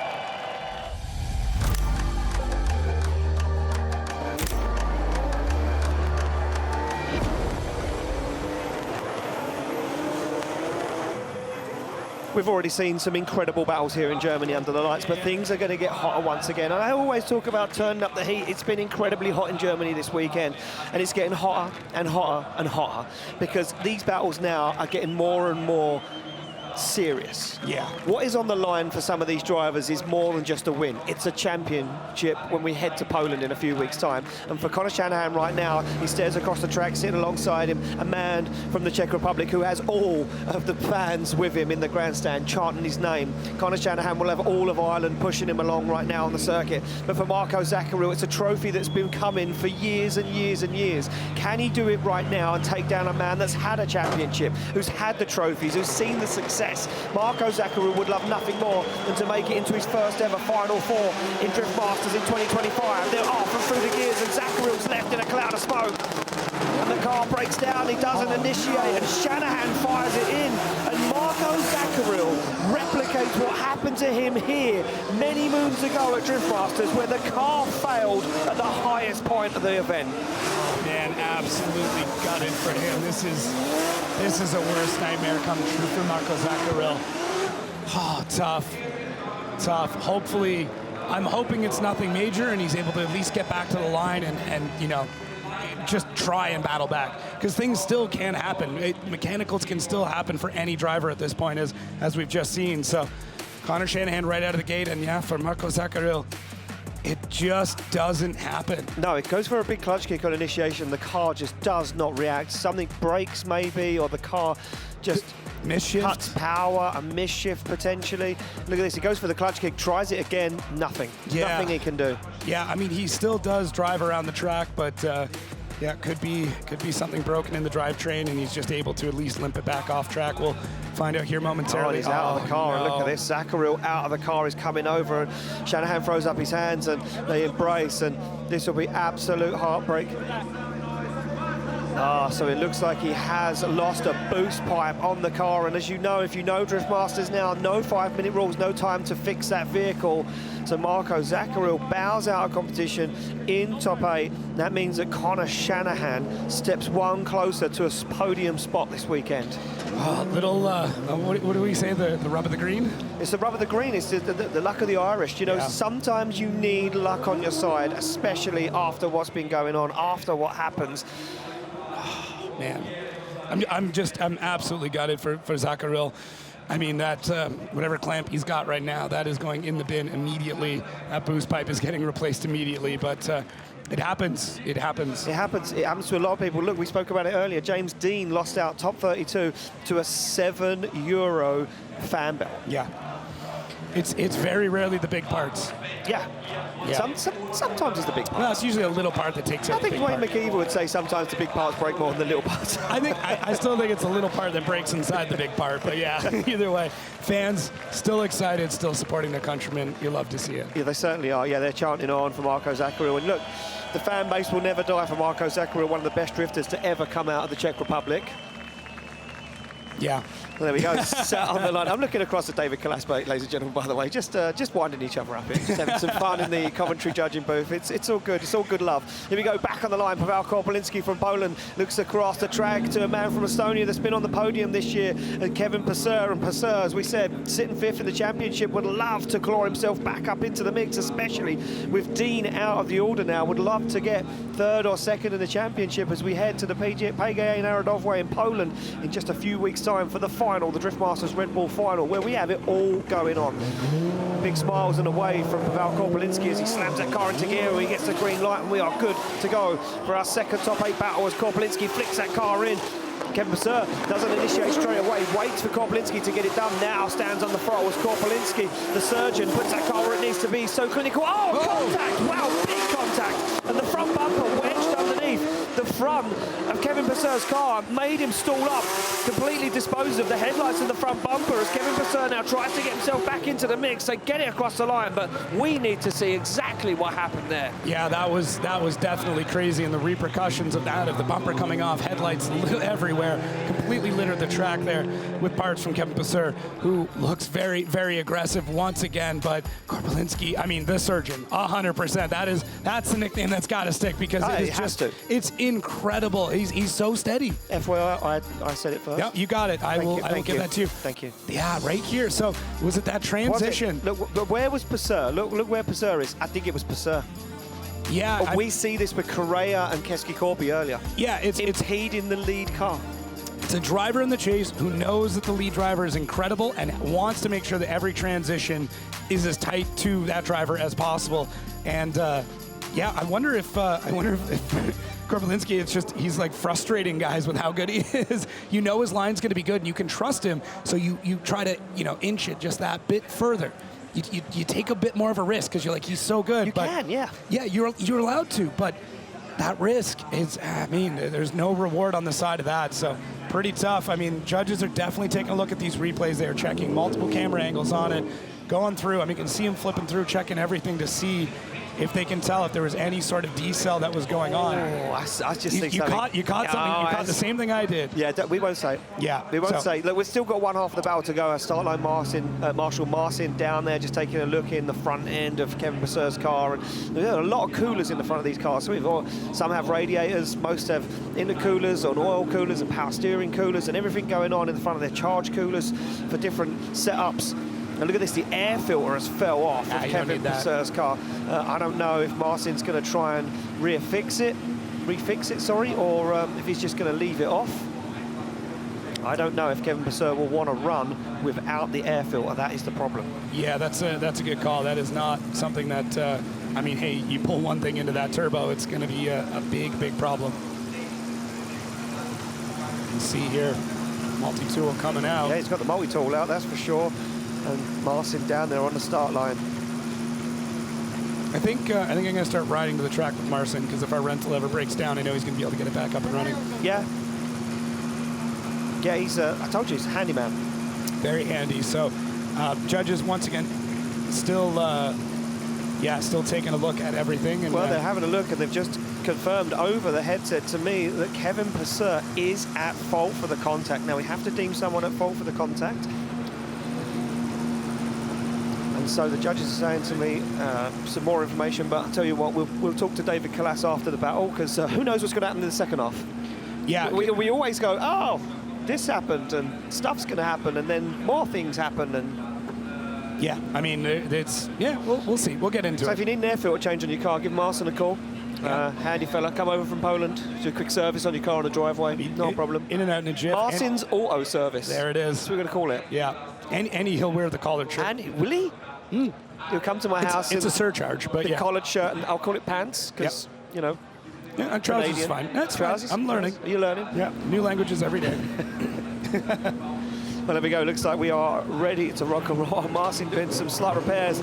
We wait for that green light to pop off, and there we go. It's going to be Kevin Pesur to lead out Pavel Corpolinsky for a spot in the final four. Awaits for one of these guys. Who's it going to be? Corpolinsky fires down. Pesur on a nice lead line as he puts that car where it needs to be. It looks like he came up very shallow on outside zone 2, though. Transitions back through now into 4, and he struggles to get to outside zone 4. Kevin Pesur looks a little shook here as the surgeon goes for the kill across the not track as he puts the car where it needs to be. Kevin Pesur squeezes the fault, trying to drive away from Corpolinsky. Oh, yeah, Kevin Pesur, I mean, he was driving like he was at fault. He's not taking any risks on this run. He's just going at it. It certainly is, but it's messy. It is messy. Watch the run. I'll let you call the run back. Yeah, no, you 100%. You beat me to it, because it's a run of a driver that seems to be panicking a little bit. I do really like the way that he gets through outside zone 1, though. He's like kind of just threw the e-brake, got it completely sideways, but has to park it on the left foot brake to get through the rest of his zone. And Corpolinsky does a great job of anticipating everything that's going on. We can see Kevin Pesur touches left foot brake, and then Corpolinsky, same thing right afterwards. So he does such a great job of reading what's going on in the lead and completely mirroring that. But yeah, to me, Kevin Pesur's run, it was not incredible. Maybe there's a bit more damage. Maybe it's just, he's freaking out a little bit. It's tough. You get into that incident, you immediately think you're at fault. Well, his car Pac-Man the whole front end of his and Pavel Korpolinsky's car. Yeah. It's a tough spot to be in, that's for sure. He does have a couple of great zones here near the end. The first zone was incredible. The initiation was nuts, but I do think he went a little bit too hard into 1 and then kind of had to make some corrections for 2, 3, and a little bit of 4, but yeah. Well, there we go, slide him left for Kevin Pesur, right for Pavel Korpolinsky, and he's going to be unanimous for Pavel Korpolinsky, and he says, wow, I think he thought that he was at fault. We're going to throw it over to head judge David Kalas. David, just talk us through that one. Yeah, on the live stream, you probably saw that there were lights of Pavel Korpolinsky on during the hit, but don't forget that the hit starts way earlier than when the cars are aligned. So in the moment where both cars are getting into the contact, there is no braking, no deceleration from Pavel Korpolinsky. Also did not over-rotate it before the transition. So that means that he did not done anything wrong at that place. And that's why we deemed that fall Kevin Pesur. And basically at that point decided then overall battle, because Kevin then was not able to get behind Pavel, and it was decided basically at that spot. Thank you very much, David. And yeah, the Polish fans are happy, that's for sure. The Estonian ones, not so much. Yeah, these things happen so fast on track, but yeah, you catch that contact and then... These guys are still happy? Oh yeah, for sure. They're just happy to be here at this point. Who isn't? Yeah, I don't know. They would have already left. If they're not happy to be here, I'm sure you've already caught the bus home. Well, there we go. Talking to Marco Zachary. Becky's down there with Marco Zachary, who's out of competition. It was heartbreak, but he's still got a big smile on his face and a big fan base. Guys, I've just been warming my hands out here on Marco Zacharyl's manifold. Marco, can you tell us what happened there? You're taking a quick look over the engine. Do you know what it is right now? Yeah, right, I know what it is. It looks like a boost pipe or Westgate failure, so I completely lost the boost, so I don't have any power to make the battle with the Connor. I mean, it looked like you were going so fast in there. You were all souped up, ready to go for that battle. Yeah, I were looking forward. We were very hyped for that battle. Car works amazing all event. We were very fast and very stable around, so we're looking for the podium. And yeah, we are boosted for Warsaw for last round. Well, gutted for you, but look at all these fans that you have out here in the grandstand. We can see the flags, we can hear them chanting. Is there anything that you would like to say to your fans that have been supporting you so well this weekend? Yeah, I would like to say thank you very much to all of my fans because they were very amazing. It's the first time I felt something like that, so I'm very happy. Thanks for it. Děkuju moc! Fantastic, Marco, and we'll see you at the last round. Thank you very much, Becky. And yeah, Marco Zachary saying thank you to his fans, and an incredible amount of fans down there. Well, here we go, a big battle on the line. Man is already in the show. In the final four is Connor Shanahan. He's keeping that championship alive. Now, Piotr Wiecek has to do the same thing, but he sits alongside the 2024 defending champion, who is now out of the championship race. What can Lauri Heinonen do as Piotr Wiecek sits in that car, laser focused with the goggles on? Yep. Not taking them off. Nope. Could that be the key this weekend? Well, here we go. He waits for that green light to pop up on the start line, and he bursts through the laser and through the gears comes Piotr Wiecek to lead in. Lauri Heinonen sparks are up once again. The Heinonen not letting Wiecek get away as they fire into outside zone 2. Look at this, a big clutch kick from Lauri Heinonen. He knows that Wiecek's fast as he fires back again onto the rear bumper. A little check up there from Lauri Heinonen. He thought he was going to make contact with Wiecek as they go once again for a big transition. Lauri Heinonen looking for the door, and he finds it, and they get to the final outside zone glued together. It's what we were hoping for. It's exactly what we were hoping for. Piotr Wiecek out front, running his run, running that incredible lead line again. I mean, this is... He's so precise now. I don't even know if he's driving at this point or he's just autopilot the whole way through. Look at that initiation. And then for Lauri, he's in there. I honestly thought this was going to be one of those bin it kind of runs. I thought Lauri was just going to go right into the side of the door, completely cave the whole thing in and just push, but a little bit more reserved. And to see Lauri having to clutch kick and really try to keep up with Piotr just definitively shows how fast Wiecek is throughout this entire run. That is crazy that Lauri's doing that because he's known as one of the quickest drivers across these tracks. And yeah, it's going to be really, really interesting as they swap this around. And now we're seeing the leaf blower in there. Piotr's car, I mean, it's still warm out there. These cars are running really, really hard. Yeah, they certainly are, and both cars getting a little cool down from our start line marshals, and the team in the background down there have done a sterling job all weekend, as all our track staff and members of Driftmasters have been in the heat and working these long days. Both the cars slamming together. Lauri Heinonen now the finish driver to lead out Piotr Wiecek as they come through the gears. Wiecek knows that Heinenen's fast as they both flick to angle and down into outside zone 1 onto the wall goes Heinonen. He on the throttle nice and early. Wiecek though got the grip in the car, got the car turned up to 100 as he waits for the transition. It's perfect from Wiecek as Lauri Heinonen leads him into outside zone 4. There's no shaking the Polishman. He's on a hunt this weekend and he fires it into the wall. Lauri Heinonen is going for it. There's nothing left on the table as Wiecek pushes him across the line. What is going to stop Piotr Wiecek this weekend? I have no idea at this point. I don't think there's no stopping him. I don't think there's any stopping Piotr this weekend. It is so consistent, run after run, lead, chase, doesn't matter. Everything is just perfect the way that he's getting through these runs. I thought maybe Lauri Heinonen was going to pull something out that could potentially shake Piotr off, but it doesn't happen throughout this whole thing. Lauri lays down another completely solid and amazing and epic lead run, and Piotr just right in there, in the pocket, every single move, the same transitions. He noses the car and he swings the tail back around, and then he's there. Look at nose in, tail back around, and he's completely locked in for the rest of the run. He is so calculated now. He's so precise in both the lead and the chase. This is just scary driving. It's incredible. It's unbelievable. Look at that, the grin on his face says it all. He's happy with the work done, and so's Lauri Heinonen. He says, I think I did everything I could right there. These two guys, unbelievable driving. Both of them waiting for the decision to drop in. It's going to be tough. The judge is still looking at the replay, still not made a decision. This one could be very, very close. It's going to come down to some fine margins, Jacob, that's for sure. Yeah, Piotr actually even saying there, it might come down to that one more time. So he's got a little bit concerned as well. I mean, it's just a nuts battle. I would be totally fine with one more time. I'm just going to put that out there. Not that the judges really listen to me, but another set of battles I'd like to see over and over and over again. Judges still taking a look. It's a class. Really, this is what the judges are looking at right now. So what you can see are the replays. I think I see something, but I didn't really want to call it at the time. What do you see? I think that Peter came up short here. He did. And I mean, I'm saying he came up short. We're talking like what? You a foot. Yeah. Oh, well, I thought you were going to go metric on me. That's fine. Yeah, it's not a lot. But if you look at Lauri's, lead run, does he come up short anywhere? That's what I'm saying. Yeah. If anything, Lauri's a little deep. Yeah, I mean, he's on the wall. He is kissing every Watch. single spot. Yeah, that's crazy. Okay. Good call. Good call, man. I see it, and I don't know. I honestly, look, Peter shakes Lauri's hand. Well, they're checking the replay too. They're watching in. They want to know what's happening. Yeah, and they said I don't want to decide. yeah. Oh man. I don't think anyone would want to judge this because this is so tough. Here we go, decisions in though. Side him left for Wiecek, side him left for Heinonen. It's one vote for Peter. It's going to be Piotr Wiecek getting the win and advancing through to the final four. Wow. Wow. I Wow. mean, so well deserved. But for Lauri, that was such an epic lead run. Possibly the best one we've seen.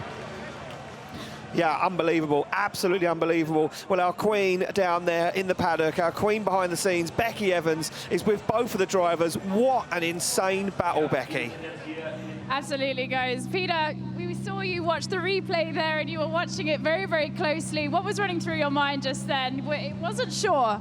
Yeah, I was definitely not the happiest man about my lead run. It could be better in a couple of places, so I knew that judges are very particular about here, and yeah, I was just hoping, to be honest, for one more time.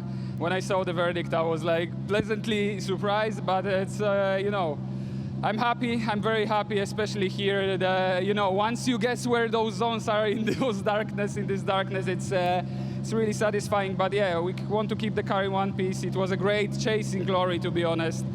We just have fun that for the first time, finally, we could properly have a battle, because we had a battle in the final in Ireland, but back then he lost the power steering and there was no chase in my case. So yeah, I'm super happy, and yeah, I hope I will be able to provide a good show. Congratulations, Peter. Lauri, we're going to catch you for a second here, because that was an incredible battle. We saw you guys both getting out of the car and smiling. How was that for you? Yeah, that was fun. I said to Peter, finally a fast car, like leading me. Yeah, a little bit too fast. We're absolutely delighted to see you again, and we'll see you in round 7. Thank you. Back to you. Thank you very much, Becky. And yeah, finally a fast car. Is Lauri Heinonen out there throwing shade on all the other drivers? I think unintentionally. You think he threw a little shade? A little bit. Look at what it meant to Peter. And as we say, these guys, they'll smile, they'll be happy if they lose to someone who was the better driver. Look, I'm not going to make any assumptions right now, but I'm going to tell you something. If this goes the way I think it might go, historically, Yeah. we're going to end up with 4 drivers that have all been on the podium here before. Yeah, it could go that way, and the championship race is coming down now. This is getting crazy. It certainly is. Well, we're back on the line. It's going to be Jack Shanahan to lead out Mika Keski-Korpi. Jack, the high qualifier, sticking with what he knows. He knows that he likes to lead first, and Shanahan sits on the line and he waits for that green light as Mika Keski-Korpi starts to creep. The Finnish driver wants to get this job done as he slams through the gears and flicks that car to initiation already. Shanahan down into outside zone 1, a little shallow, but Mika Keski-Korpi checks himself up and has to get back into it. As Shanahan goes nice and wide into outside zone 3, goes for the transition back, flicks it to an angle. Mika Keski-Korpi on the inside, shallowing up the angle, trying to hang with the pace from Jack Shanahan as Keski-Korpi now once again lost in the smoke, goes for the dive, goes for the side of that GT86 as Keski-Korpi gets there across the line. Oh man, this is already shaping up to be one of the best battles that we're going to see tonight. Jack Shanahan is on pace, but a little bit shallow, as you said. Now we're at the point where if you are not touching the wall on every single zone, that could mean the difference between winning and losing. That is where we are at now at Drift Masters at this stadium. This is crazy. Mika Keski-Korpi doing such a great job. Smooth, consistent, doesn't lose his head at any point in time. I mean, Jack is so fast throughout this whole thing, but I really like the way that Mika Keski-Korpi keeps a really good line, pulls out just a touch of angle. It's actually kind of a James Dean-esque, like, you know, 2018, 2019, that style that he had where he pulled that bit of angle and then really nose the car in all the way through. So to me, that was such a great run for Mika Keski-Korpi. And once again, Jack Shanahan now has got the coolers on the tires, and we'll see how that all plays out for him. And there we go, cooling down the tyres, cooling down the wheels once again, trying to get that heat out of the back end of that GT86 as Shanahan not bothered about being cooled down himself. He's ready for it. Yeah. And he looks across at the clock and you can see in the background 1 minute and 6 seconds to go before he has to get to the line. He puts that car into gear, puts the thumbs up. puts the thumbs up all around to his crew and says, yep, no, we're ready to go. I love it. So don't worry about me, just save the car. Yeah, just keep the tyres cool. That's all that's all he cares about. Yeah. Is making sure he has the tyre to get the battle done so that he can get the win. So there we go.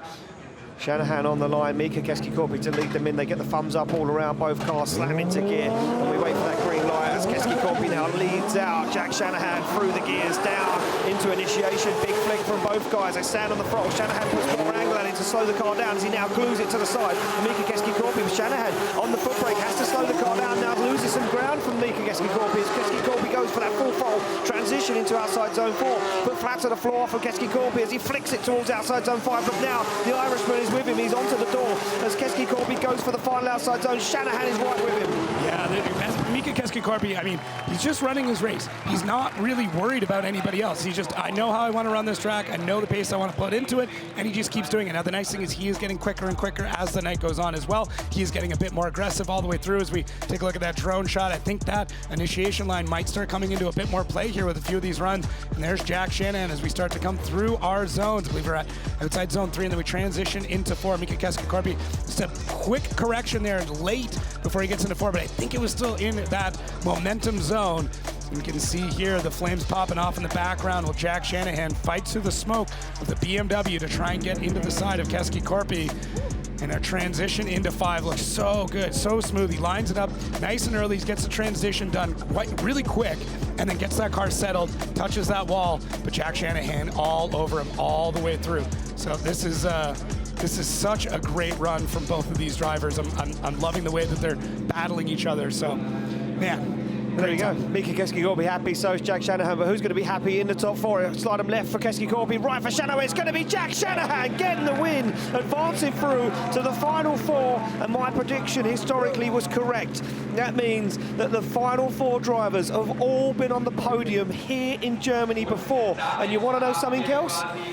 All 4 drivers were in the qualifying showdown last night. Wow. Becky's down there with Jack. Jack is having a flyer this weekend.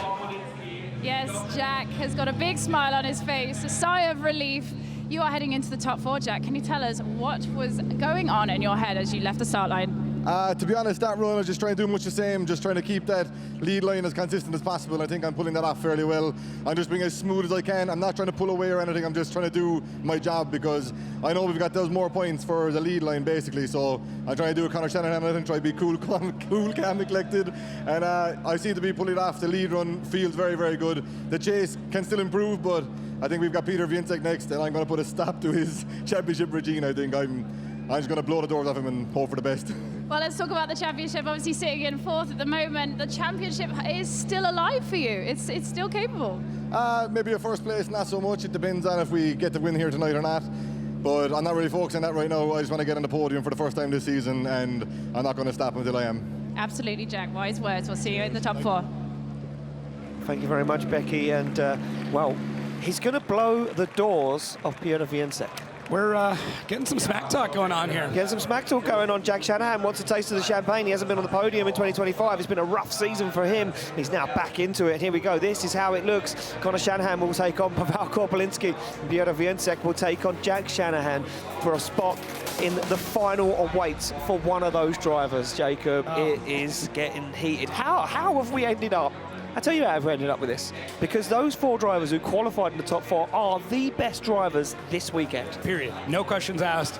Definitively, yeah, that's exactly it.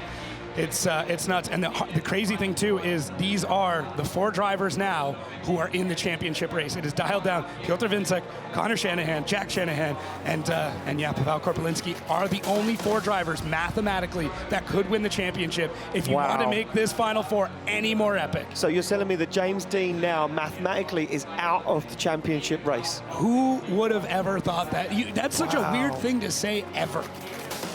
James Dean, yes, officially out of the 2025 Drift Masters Championship race. Wow.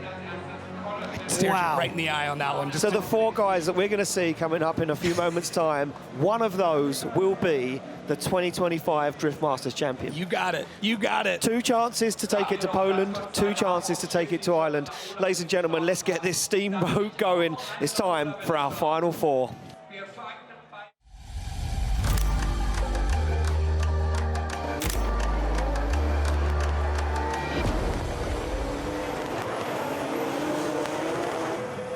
Well, it can only be Ireland and it can only be Poland that win the championship now, and it all comes down to which one of those Polish drivers, which one of those Irish drivers will be crowned the 2025 Drift Masters champion. It won't be decided this weekend here in Germany. It will be decided at the PGA Narodowe in Poland in a few weeks' time at the Drift Masters Red Bull final.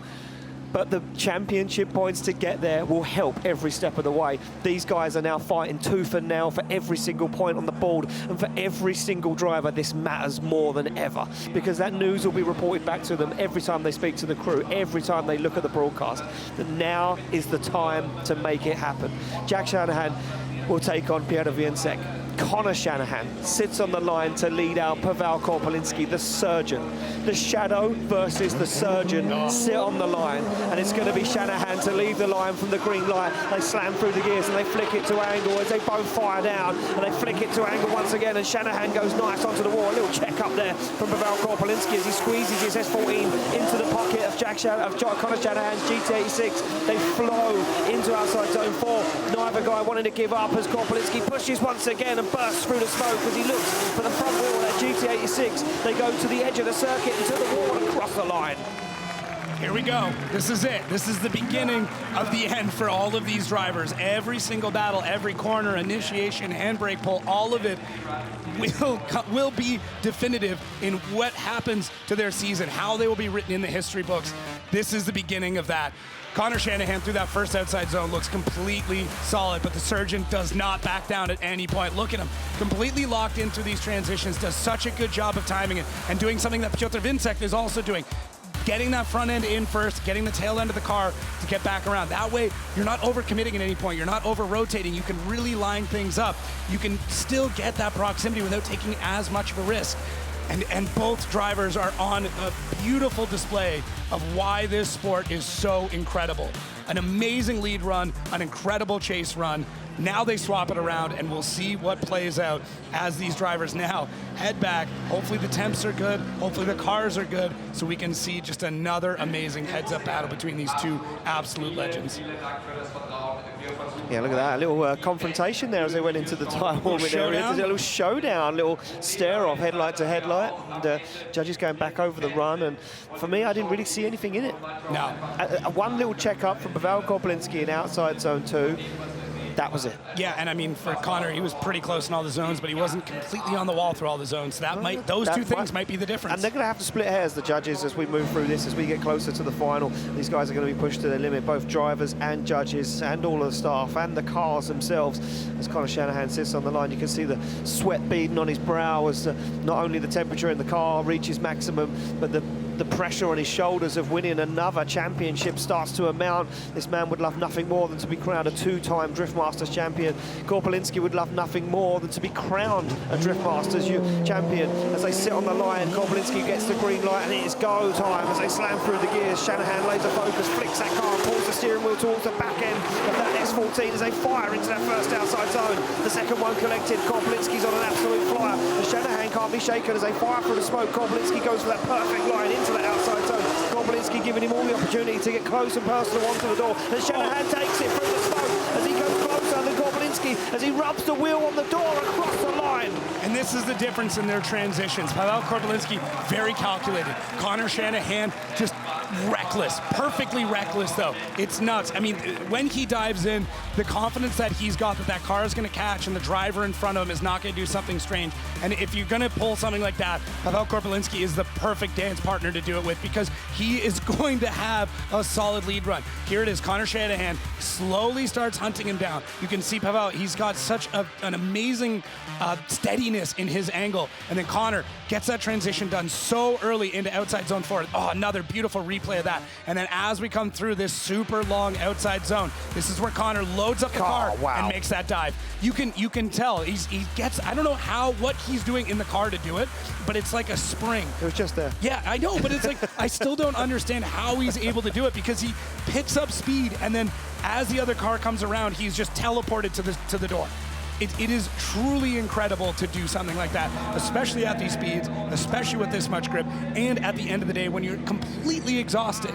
That's the part we don't even get into. This is so difficult. This is physically and mentally demanding, and they're still putting on a performance like this. Well, let me throw something else into the mix while we get involved in all how good they are as drivers. If Connor Shanahan stops Pavel Corpolinsky going to the final, that means that Jack Shanahan and Connor Shanahan could both be leading the championship when we head into Poland. How about that? Think about that for a moment. Oh my gosh. Because if Jack stops Peter and Connor stops Pavel, that means that first and second could be Connor and Jack, and then third and fourth could be Peter and Pavel. That's wild. Imagine what that ride home is like. That head-to-head going into Poland, and then Jack and Connor have got to get that job done in front of 55,000 Polish fans. Either way, there's going to be a handful of drivers battling this out. Well, here we go. Decisions in. Slide it left for Shanahan, right for Corpolinsky. And it's a split judging panel, but Shanahan gets the win and advances through to the final. And Shanahan looks stronger than ever this weekend. Could he take all three as he takes one step closer to victory here in Germany? David Kalas, quickly back to you. A split judging panel. That was so close. Yeah, the split decision is showing how close that battle was. It was really nice to watch. I believe that was not enough to decide who is the winner. However, Mari and Vernon thought that that attack from Connor on his chase position in the last section was just enough to give him the win. Thank you very much, David. And we're going to fire straight back down to trackside with Becky, and Becky's down there with Connor Shanahan.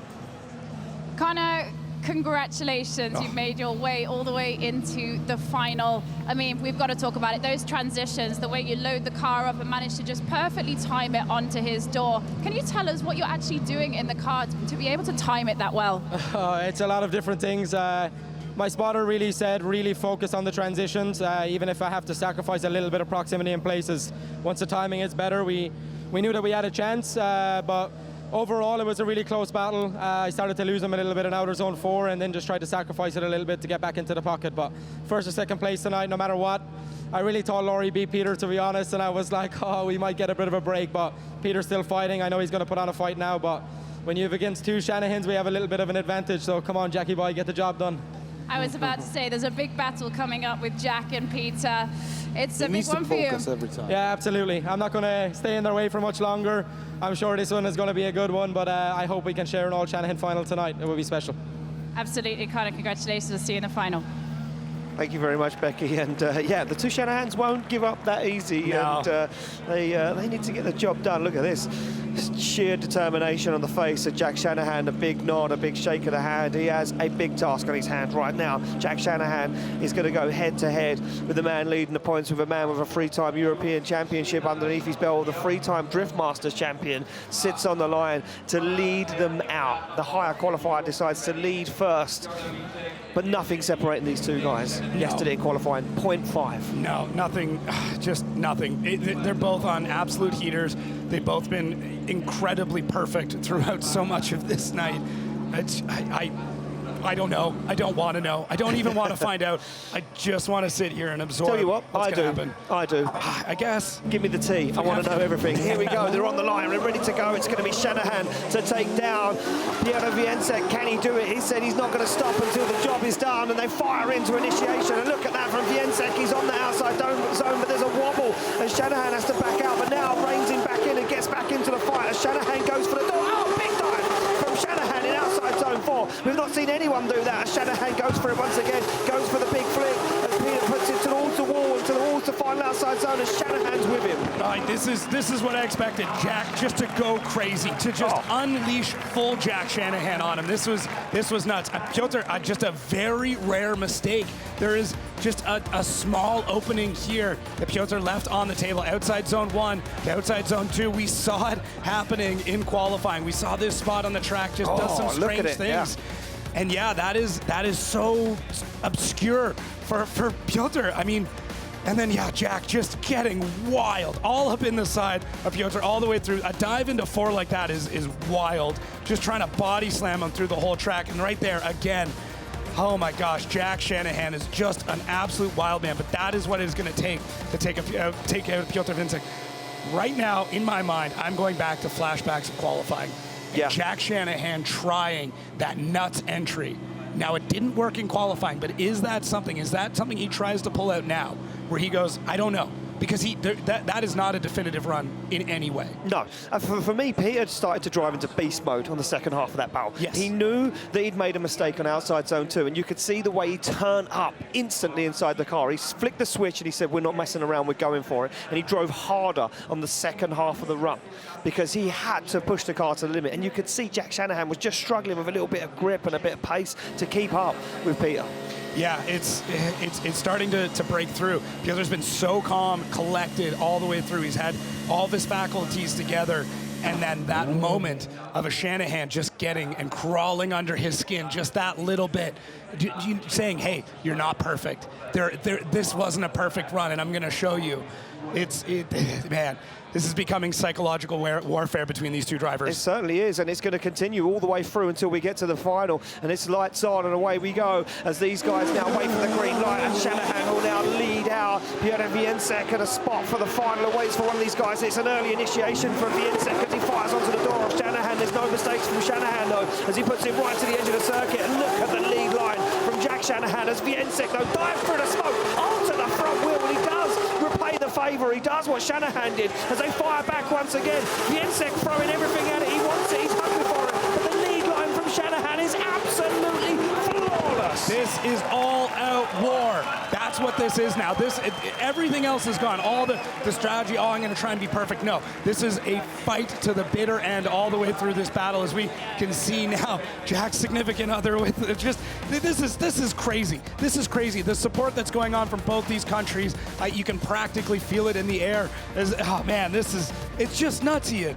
Like, I mean, Jack Shanahan is throwing Piotr off his game. He's pulling out things. Look at, you don't see Piotr like scramble a little bit, even in that transition. They're so calculated, and we're seeing him really work the wheel all the way through. Oh man, this is nuts. Piotr there had to hold up a little bit, and then kind of made that a little bit later of a dive. So there's some spots in here. This was not perfect from either driver, and I really think this pressure is now starting to get to them. They understand what is on the line. Still a fun run, still incredible, but not perfect, and it just puts some doubt in both drivers' minds. It certainly does put doubt in both drivers' minds, and I think it puts doubt in a lot of people's minds. No one knows what ways he's going to swing. There was a mistake. Look at this, Connor Shanahan alongside his mother down there, and Jack's partner waiting for the decision to drop in, and look how nervous Connor is. He knows what this means, and you can see the family members there holding up the infamous flag there with the two Shanahans from Kilovolen, and the decision's in. Slide them left for Shanahan, right for Wiecek. Who's it going to be? It's going to be a one more time. That's what it's going to be, and we're going to see it again. David Kalas, we have to come to you. They can't split the drivers. Yeah, like if there is a run, which definitely needs to be one more time, this is the one. Like, you can see that one driver had better lead, one driver had better chase, and there is no splitting for this one. There was mistakes from both, but it was just awesome. Thank you very much, David. Yeah, it was truly awesome, that is for sure. And I'm sure everyone here in Ferropolis and around the circuit will say, and everyone watching at home on Red Bull TV will equally say, we could watch that multiple times. But it does show at this point in the night, when you're going against drivers like that, your perfection and all of that needs to start coming out. You need to get rid of it in a way, because it's pushing past being so calculated. What ends up winning now are these crazy entries, like these mad transitions, which, you know, if you're looking at a risk versus reward, it shouldn't make sense. You shouldn't be going for a transition like that, but you need to in order to get the win.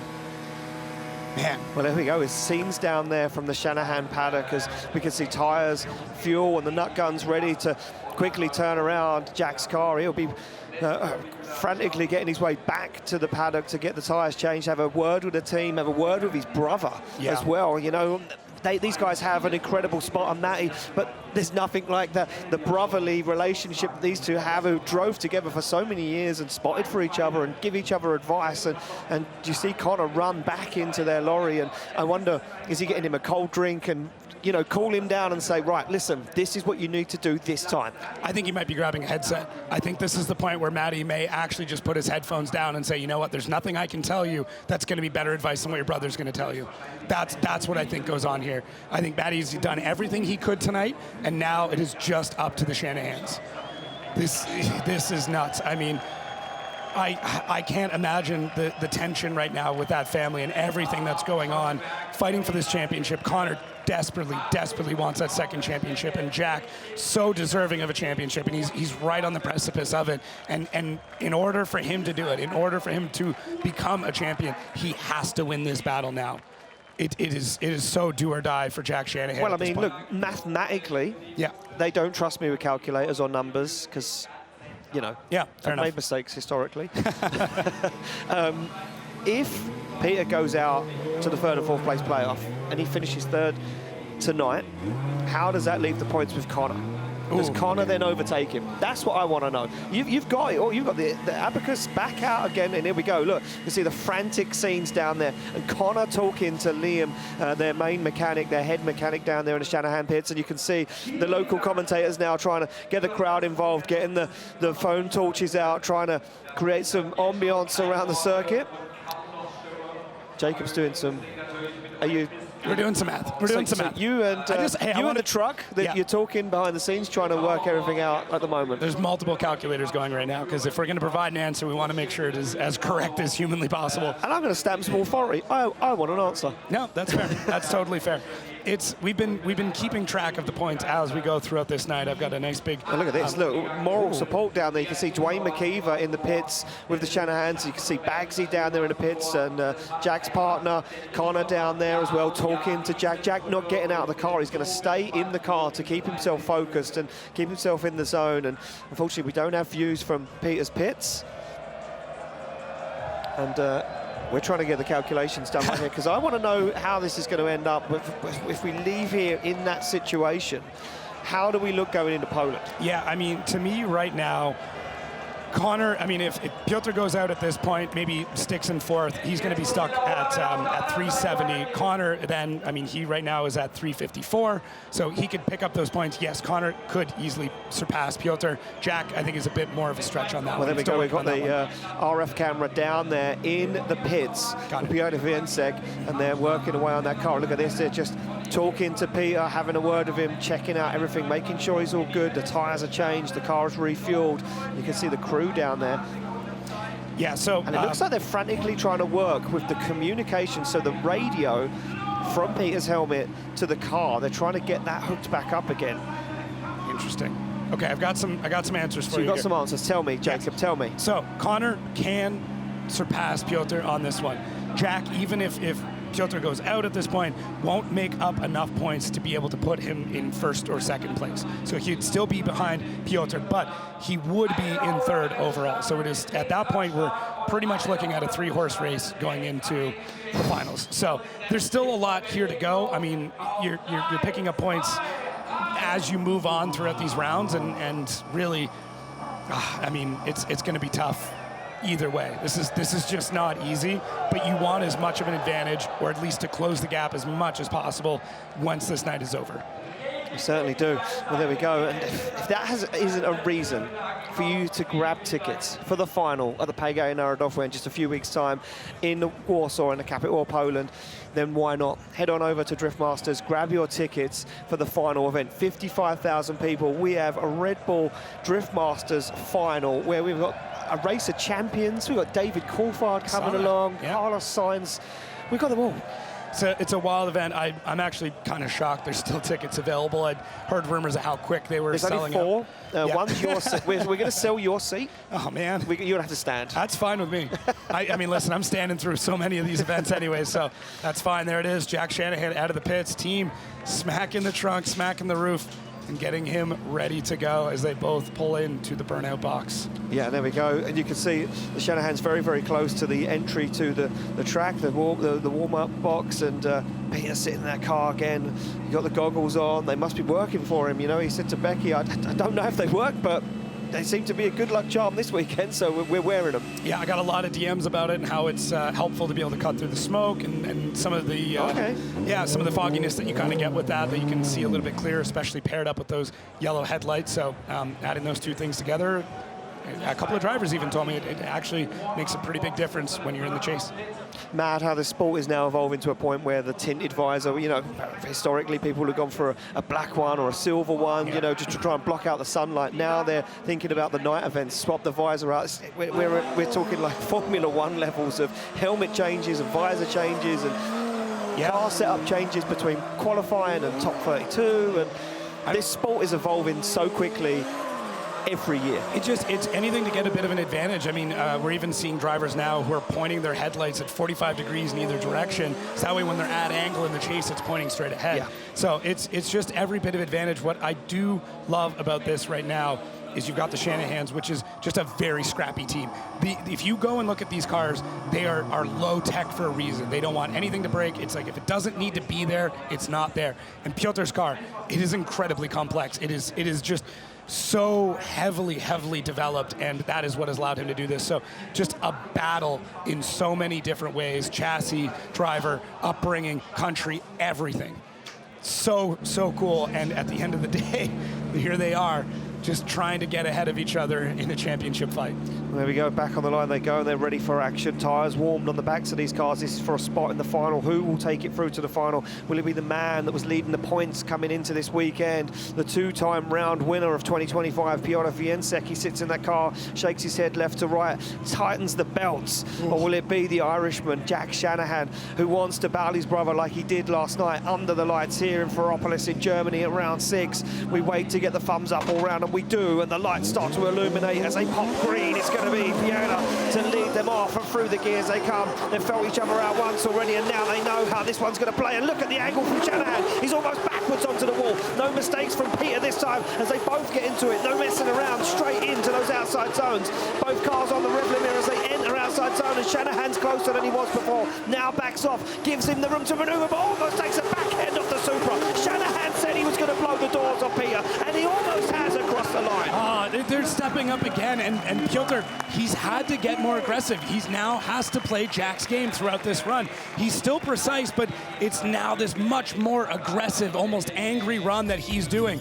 And this is going to possibly fall right into favor for Jack Shanahan, who initiates so early. Look at the angle he's already got. Look, he has to scrub out that angle, and Piotr then finally adds angle in near the end, but Jack just anticipates. He does it before him and is in the perfect spot. There's not many drivers who've been able to get so close on outside zone 1 and into outside zone 2. That is arguably the most difficult spot to be able to get that car completely side by side. And Jack Shanahan throws a complete Hail Mary to be able to do that. Piotr, now look at these transitions. They're getting faster. They're still very precise. And then Jack does the same thing. He's almost transitioning in between. And look at Connor. Just, I mean, sweating bullets through this entire battle. This is wild. And really, for Jack Shanahan, he has forced Piotr off his game just a little bit. Even that last outside zone. I was just going to say, I didn't want to call it again, but you have to. At this point, we're splitting hairs, and he has pushed Peter to a point where Peter's almost overthinking, overdriving the car, and he almost misses the outside zone. Yeah, he drops a wheel in it, but the judges wanted to see these guys at this level, at this point of competition, with the tail lights touching or kissing the wall. Yeah, Jack Shanahan is living rent-free in Piotr Wiecek's head right now. Oh, for sure, 100%. There's no messing around. Shanahan now sits on the line. He's going to ask the question to Piotr Wiecek, can you fire in as hard as me? Can you go as fast as me? Have you got the chase in you that I just threw down? He'll get the thumbs up all around, and the man from Ireland would love nothing more than to battle his brother in the final. As a light goes green, it's going to be Shanahan to lead out Wiecek for a spot in the final. Both cars pop a flame on initiation. They fire down. Shanahan on it nice and early, dives in the angle, but look at Wiecek. He's with him, touches the foot brake, dips the front end of that Supra onto the side of that GT86 as they fire up back onto the wall again. Outside zone 4, nice and early from Shanahan, but it opens the door for Wiecek as Wiecek's absolutely glued to the side of Jack Shanahan. A nice transition, but Shanahan's deeper onto the wall. Wiecek can't be shaken. The Polishman's with him across the line. What a back and forth here, because Piotr normally is winning so much of this in the lead with these absolutely perfect leads, and for Jack, he's normally winning these in the chase and is completely swapped around. There's definitely some cracks in the armor of Piotr Wiecek in the lead, but then he gets in on the chase and he's just dooring Jack Shanahan all the way around. They have switched roles and driver profiles throughout this run. It's so crazy how they are adapting and trying to beat each other at their own games. Look at how early Jack Shanahan gets into outside zone 4. Crazy. So early. I mean, It's wild, and it allows for an incredible chase from Piotr Wiecek. This is just one of those battles that we are going to be talking about. We are going to be thinking about. This goes down in history this night, for sure, as one of the craziest sets of battles we've ever seen. And every camera is trained on all of these zones. Everybody is looking for that shot just to try and prove how insane this night is. Look at this, Peter doesn't even take the helmet off. Does he think he could go again? Does he wonder what the decision is?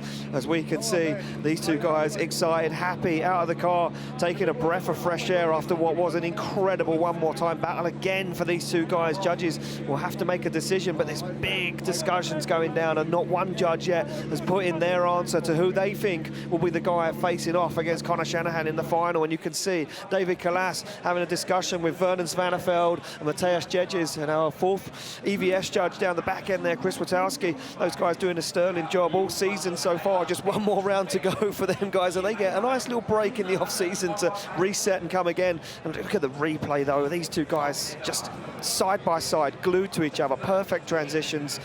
Just a few small cracks in the armor for some of these guys. Yeah, it's going to come down to centimeters here. It's going to be a few zones here or there where they didn't fill it out nearly as much. The judge is still going through those replays. They really are. They're comparing each zone at this point in time. They're trying to break it down. And look at this, Peter and Jack just asking people to move away from the big screen down there on the track so they can see the decision. Look how nervous Conor is. He wants to lead the championship going into this. Judges still deliberating. Look at the amount of media down there waiting to see the decision. Who will take the win? We are about to find out. The judges are almost done. They need to make a decision on this one. They've got the Wally system into play. They've got everything going into this one. Yeah, this is so Peter's tough. eyes. Peter doesn't know either. Nor does Jack.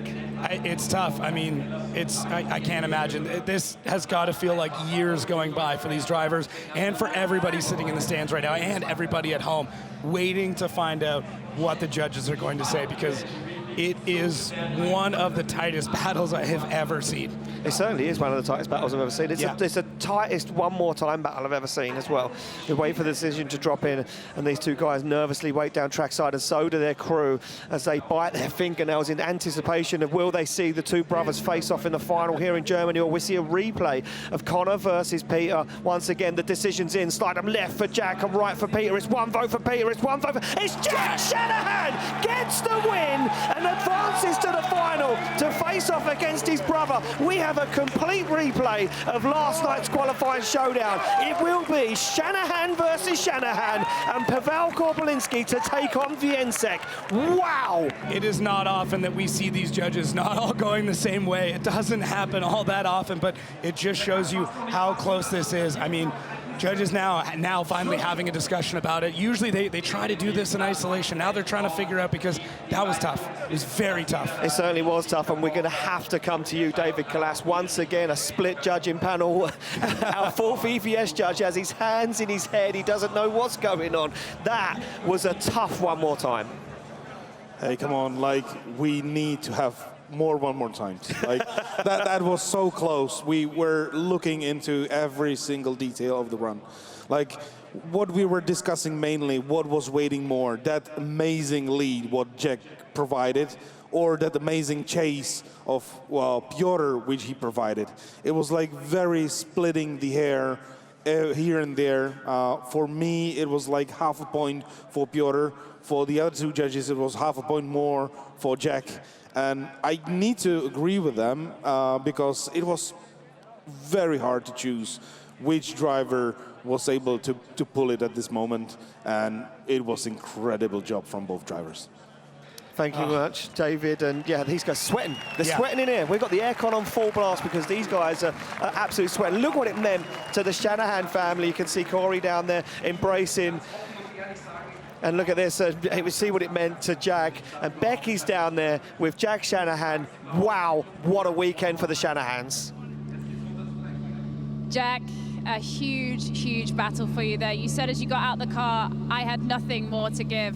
But with your words before that last battle, you said, I'm going to take him down. You believed in yourself and you made it happen. Yeah, to be honest, it's the first time in a while I've actually told myself I'm going to do it, and I went and done it. Like, to be honest, the first battle I kind of messed up the initiation of my chase, and I knew it was kind of the only thing I could tidy up, and it paid off. Like, I just done the same thing again, just banged out that like perfect lead in my opinion, and yeah, just sent it as hard as I could in the chase, and it paid off. Like, but that was the limit. Like, I have no more to go. The car is at 110% now. I'm at 110%, and like, I don't know. I think me and Connor can now take a bit of grip out of the cars for the final, and we can put on a better show maybe. But finally back on the podium with Drift Masters, it means a lot.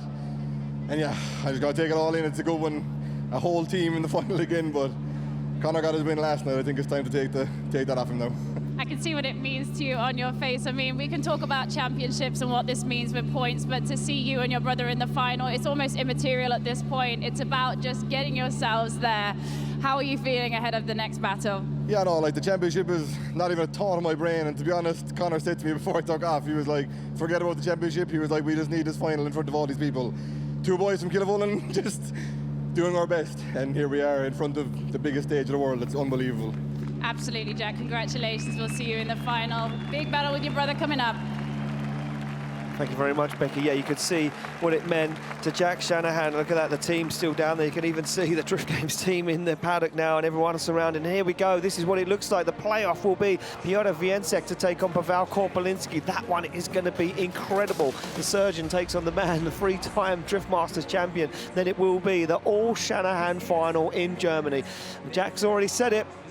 Connor's had one this year. It's time for me to stand on the top step. Well, this is the way that Jack Shanahan got to that final. Let's take a look right back to the beginning of the day when it all kicked off for him. He took down the Polishman, David Spossum, in a really good battle. And you can see Shanahan's form already coming alive here. Yeah, it started so early, even before that, for qualifying and practice and everything else.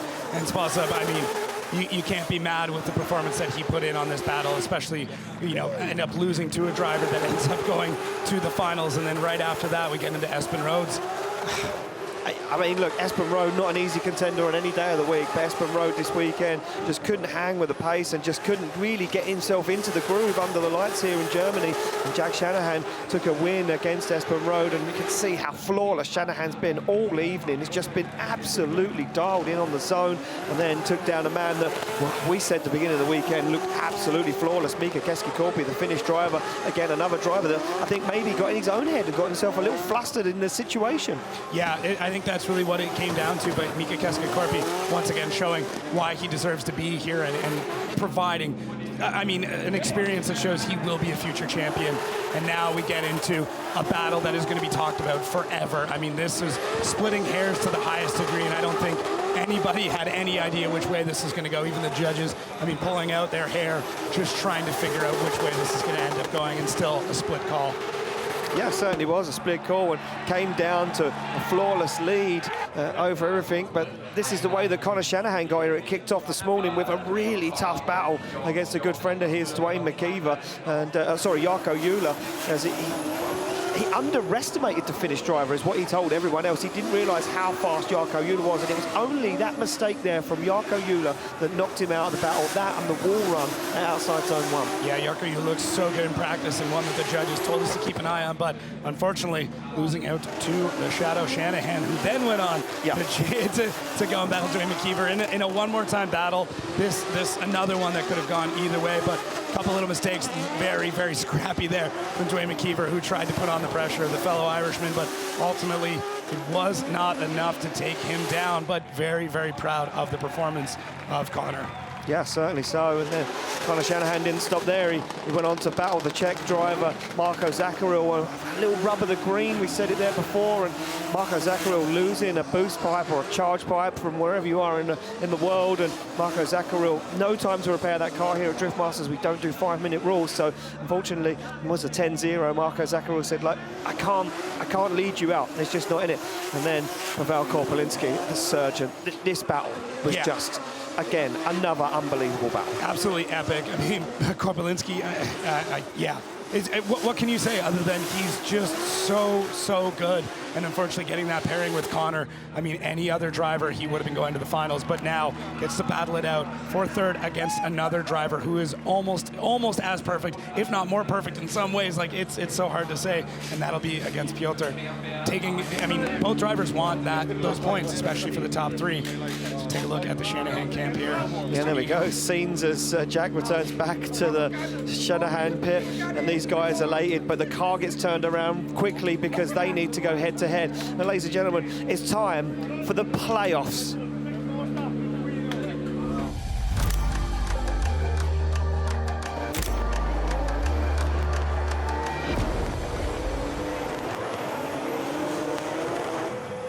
Well, only one spot remains on the podium for one of these guys, but who will it be taking it to the podium? Will it be the surgeon Pavel Corpolinsky, the man that's been on this podium multiple times before, or will it be the man that has all of the pride of Poland on his back, Piotr Wiecek? He sits on the line in the lead position, the higher qualifier opting to lead first. Corpolinsky, though, we know he's been clinical. We nicknamed him the surgeon this weekend because of his driving all season, of how clean it's been, how clinical he has been behind the wheel of that car.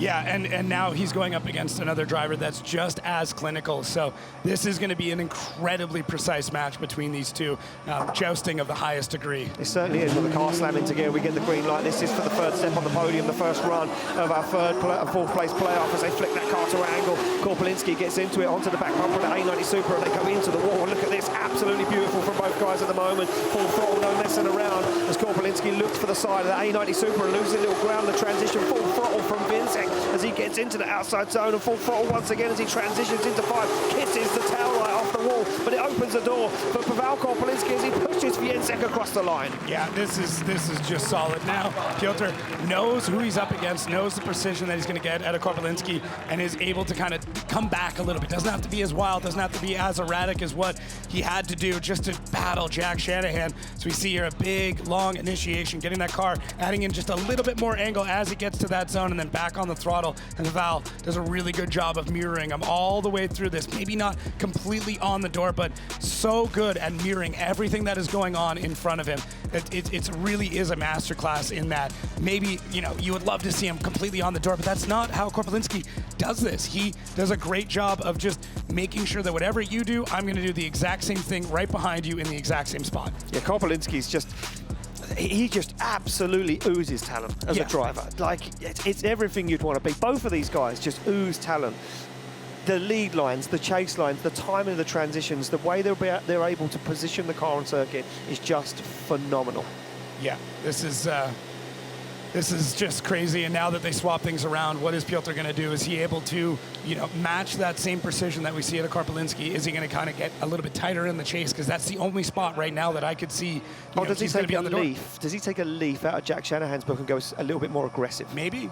I mean, that little bit of aggression may not. I mean, I kind of put him here. So do you just go back and play your game and forget what just happened and go, hey, I'm still going to pick up some points for third? Who knows? We're going to find out, though, that's for sure. As the light goes green, they're off the line. It's going to be Pavel Corpolinsky to lead and Piotr Wiecek to chase him down as they fire in. Look at Wiecek down onto the door already as they get it to the wall. A nice line already from Pavel Corpolinsky out front, but he's going to come up a little shy on the outside zone, but nevertheless, he's going to fire it through on full throttle down with the hammer. It sets himself up perfectly for outside zone 4, but there's no shaking. Wiecek, his fellow Polishman, wants it. He's hungry for it. He wants to taste the champagne this weekend in Germany. He goes for the front wheel. Wiecek absolutely glued to him. Yeah, he did what I thought he was going to do. He calmed himself back down and went, the only way I'm going to beat him is by going back to that precision. I've got to be super precise, and I know how much distance he had on me, and I'm going to close that gap up all the way around. And for me, that's really what Piotr did the whole way through. And Pavel, I mean, again, just another solid lead run. It's got to be such a pleasure to chase this driver because he's predictable. The line is always good. The angle is completely solid. He's stable through the whole thing. There's no big bobbles or corrections at any point in time throughout the run. So Piotr gets to highlight and showcase how good of a chase driver he really is in this battle. So just so clean, so smooth and calculated. A great battle. And it really shows you too this juxtaposition in the styles of driving. Yeah. The battle we just saw versus the battle we see now, you know, all incredible, but very different. Well, there could only one man on the first step of the podium. Who's it going to be? It's going to be Piotr Wiecek. Wiecek gets the win and takes third place here at Germany in round 6. And fourth place goes to Paweł Corpolinsky. And the Polish are still happy. Nevertheless, there's a man on the podium. And Becky is down there. And Becky is going to go down there to Peter and get his reaction after a tough weekend. Some serious driving, unbelievable. Becky's with Peter. Peter, some incredible driving this weekend. That was a hard-fought battle, but you found yourself on the third step this weekend. Yeah, I'm very happy that I'm on the podium, especially here, you know, in front of such an amazing audience. Thank you guys for cheering me up, and always for, us now, for a great entertainment. Yeah, I tried my best. I'm still a bit ashamed about myself, about my leads before, but yeah, it is what it is. It's a third place. I should be happy, actually. It's great. I could be knocked out in top 32, so it feels amazing to be especially in here. Like, I'm a bit exhausted also after all those days, so yeah, can't wait to recover, but about now we are just waiting for a podium ceremony and who will be the finalists. Congratulations to both Shanahans. Already they proved that they are great drivers, and now let's wait who's going to be on top. We've got to talk about the exhaustion that you guys feel moving through an event like this, night and day. Oh yeah, it's really tough to figure it out, the zones, especially when it's getting dark. The grip actually starts to increase. So we already gripped out our cars, and once the grip increases on the track, the cars are getting even harder to drive. So I don't know, maybe I put it a bit too much into my head. That's why I messed up some of my leads. But overall, I'm happy about my last run. It provided me the third place, and I'm very, very happy about it. So yeah, thank you guys once again. Dziękuję bardzo wszystkim fanom z Polski i widzimy się na Narodowym. Woo! Congratulations, Peter, on third step here at round 6 of Ferropolis. Thank you very much, and yeah, you can see what it means to Peter. But here we go, this is the final battle, ready to rock and roll. Both brothers leave the pits and applauded by their fellow countrymen and their team and their fans. But ladies and gentlemen, it is time for the final.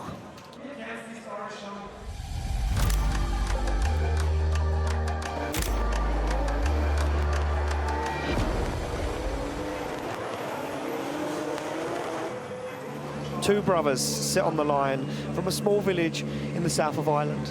They travelled all around Europe together multiple times throughout the years. They've followed each other from continent to continent, driving alongside each other. And now they find themselves battling each other once again in a final battle here at Drift Masters.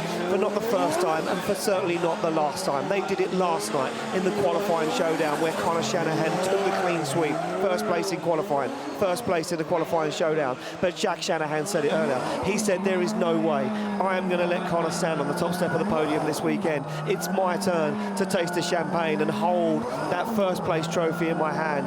But will the steeliness of Connor Shanahan allow him to do that? The man that now leads the championship going into Poland, the final, and the PGA Narodowy in a few weeks' time. Who will it be? Will one brother fall to another? Will the aggressiveness of Jack overturn the cleanliness of the Shadow? This goes back so far. This goes back to driving in fields. This goes back to taking cars out and banging doors as best friends, and two people growing up in a crazy, crazy life and just doing everything they can to compete and to get to this level. And it now comes down to this here in Germany. How does this play out? Who is going to go harder? Who is going to give up at any point in time? Are we even going to end this with any cars left? Because these drivers are going to put everything on the line and go back to battling like it's 200 horsepower cars on a wet track somewhere in the middle of Ireland. Well, I'll tell you what it means for both of these drivers. It means for Connor Shanahan that if he wins, he leads the championship going into the PGA Narodowy. If he loses, Peter still leads the championship going into the PGA Narodowy. This means more to Connor than it does to Jack, but emotionally, it means more to Jack. to overcome all those devils that he's had this year throughout multiple championships. The lights get flickered, the car slammed into gear, the green light goes, and it's going to be Conor Shanahan to lead out Jack Shanahan for a spot on the top step of the podium, and already a gap's opened up as Conor fires down, but now Jack starts to rein in his brother as he squeezes the accelerator and looks for that perfect lead line that Conor put on last night. As they fire into outside zone 4, Jack finds the door, takes a step in and starts to push his brother across the circuit. Conor fires into the outside zone 6, and Jack's with him as he goes for the front wheel. It's Shanahan on Shanahan across the line. This is no games, this is no strategy, this is just two brothers going head-to-head and battling it out in front of all of these people. This is what we signed up for. An incredible battle right off the bat, just scrappy and aggressive and just never backing down at any point in time. Conor Shanahan leading his brother out onto this circuit, and this feels right. This feels like drifting because everything is on the table for them, but I guarantee it's all blacked out. It's just, let's go out and run our race. Let's bang doors like we've always done it, and whatever happens, happens. Conor Shanahan absolutely crushing out on this lead run, and Jack Shanahan in tow all the way around, making some dives, having some great transitions, but right now, Conor Shanahan just has just a touch more speed all the way through this track, and Jack kind of pulls back just a little bit. Maybe he throws out something crazy now. Does he do something to try and shake his brother, knowing that he wasn't on the door all the way through? What happens next will define history for times to come, and it all comes down to this final run here in Germany. It certainly does, or could it be the final run? We've seen it before. Yeah. We could be looking one more time. Both guys pull to the back of the grid, and now the tyres start to get called by the team members of both drivers. Yeah, these are identical vehicles. Both these cars were basically built side by side in a little shop. This is just what drifting is to me. This is friends and family going head to head, putting everything that they've got into a dream, and that dream is to stand on the podium, to be crowned champion, to hold a trophy, to taste the champagne, and you literally give up absolutely everything just for a shot at that. I certainly would. Everything is on the line this weekend, and here we go. They pull to the line, no games played. It's just heads up, driver on driver, two cars identical as they sit on the line, and it's going to be Conor Shanahan to chase down Jack Shanahan. Will Jack try something different? Will he throw everything at it? They look for the green light. Could this be the final run of round 6 2025 as they come off the line? It's going to be Jack Shanahan to lead out his brother Conor, and Conor fires it in onto the back wheel already, but look at the lead line from Jack Shanahan as he puts it to the wall. Now Conor loses some ground. He starts to regain it as he shortcuts the circuit, but look at the flawless line into outside zone 4 from Jack Shanahan. Connor's with him. Onto the front wheel he goes. He pops through the smoke on transition. Jack Shanahan finds the edge of the circuit, but Connor's buried onto the door. Conor Shanahan pushes Jack across the line. Yeah, this is what we expected.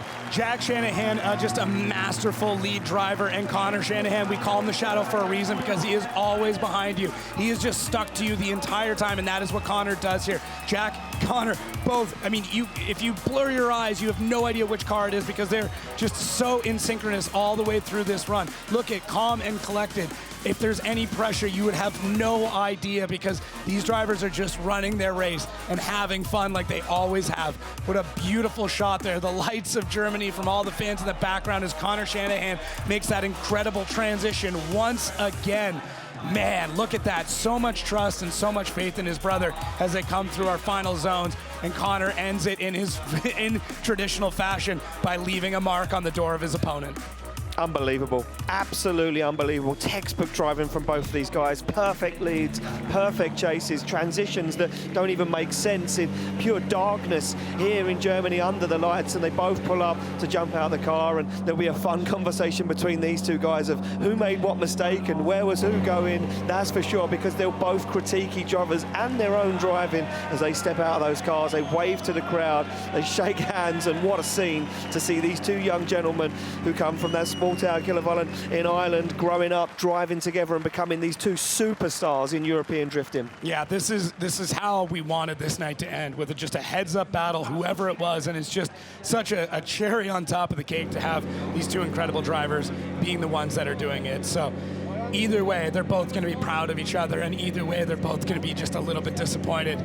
this is like, I love these conversations too. The cool-down room needs to be in full effect, that's for sure. Well, they both take off their hands devices. The decision's in, slide it left for Conor Shanahan, right for Jack Shanahan. It's going to be Conor Shanahan taking the win and taking a clean sweep this weekend in Germany. P1 in qualifying, the first place winner of the qualifying showdown, and first place here at the top 32 in the competition. Conor Shanahan takes it all this weekend, the Triple Crown. He does it all, and now he leads the points going in to the PGA Narodowy in Poland for the final, where this is not over. Becky's with him. Becky, what a weekend for Conor Shanahan. Connor, a dream weekend for you. First in qualifying, winning the qualifying showdown, and now a final with your brother where you take the top spot. Can you even begin to tell me, with the emotions that I can see on your face, what is going through your mind right now? Yeah, lots of emotions. I came here this week to do exactly what I done. What a feeling when you get that reward. You know, you put so much work into this sport sometimes, and I was really kind of left down in Riga with myself. I was just annoyed. I didn't know what happened, and you know, I said I need a kick up the hole, as my dad would say, you know, and just get back into gear. It was been a rough week coming up to this, but obviously just tried to find a good mindset. But what a feeling. Jack is an animal. I honestly thought that I wasn't going to beat him tonight. I think it's the best I ever seen him drive. And I thought I'd turn it away in the first corner. He went so deep, deeper than anybody else, and I was holding on as much as I could. But massive thanks to him. He's the person that why I have a car like this, with DBM Engineering, Race Winning Brands, ECU Master, everybody who makes this boat go around. My team, a hot weekend, but they never stopped. They had so much work this weekend, but they done exactly what they needed to do. My partners, my fans, we're back. Thank you so much. The fight is on. I want to bring this championship back to Ireland, and I tried to show that tonight. Let's talk about the fight. I mean, you're going into the PGA Narodowy, the big final in Warsaw, the Red Bull final, with the points lead. What are you going to be doing to prepare yourself for that? Just the same as this week, take it lap by lap. You know, I just try to stay on my own this weekend, you know, get the music back into the ears and just separate myself, I think, from everybody, and just, you know, focus on really what I had to do and have a clean weekend. And you know, as I said, I came here to get max points, and to do that is not easy at this level, especially on a track like this. But yeah, the fight is on. I've won a championship in that exact place before. I know exactly how that feels. And everybody back home watching in Kilavolen, all my friends who are supporting, thank you all so much. This win means the world to me. Congratulations, Connor. You are the winner of round 6 of the Drift Masters Championship.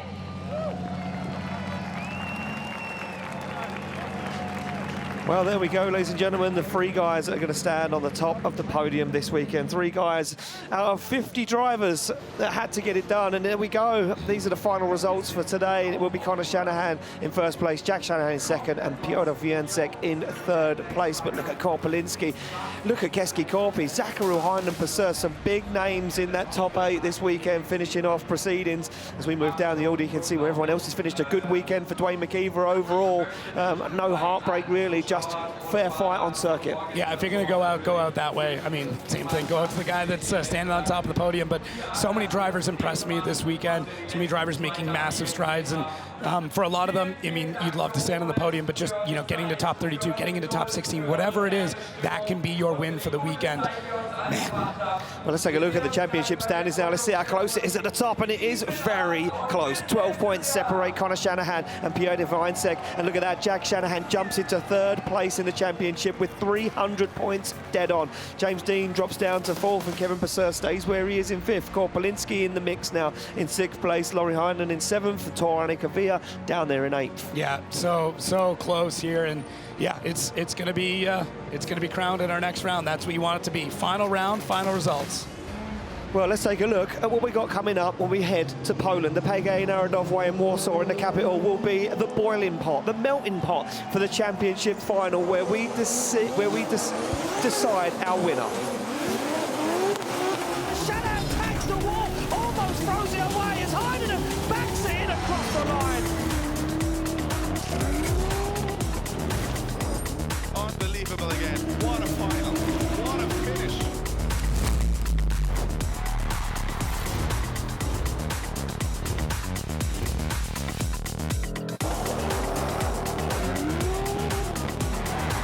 Lauri Heinonen is your 2024 champion.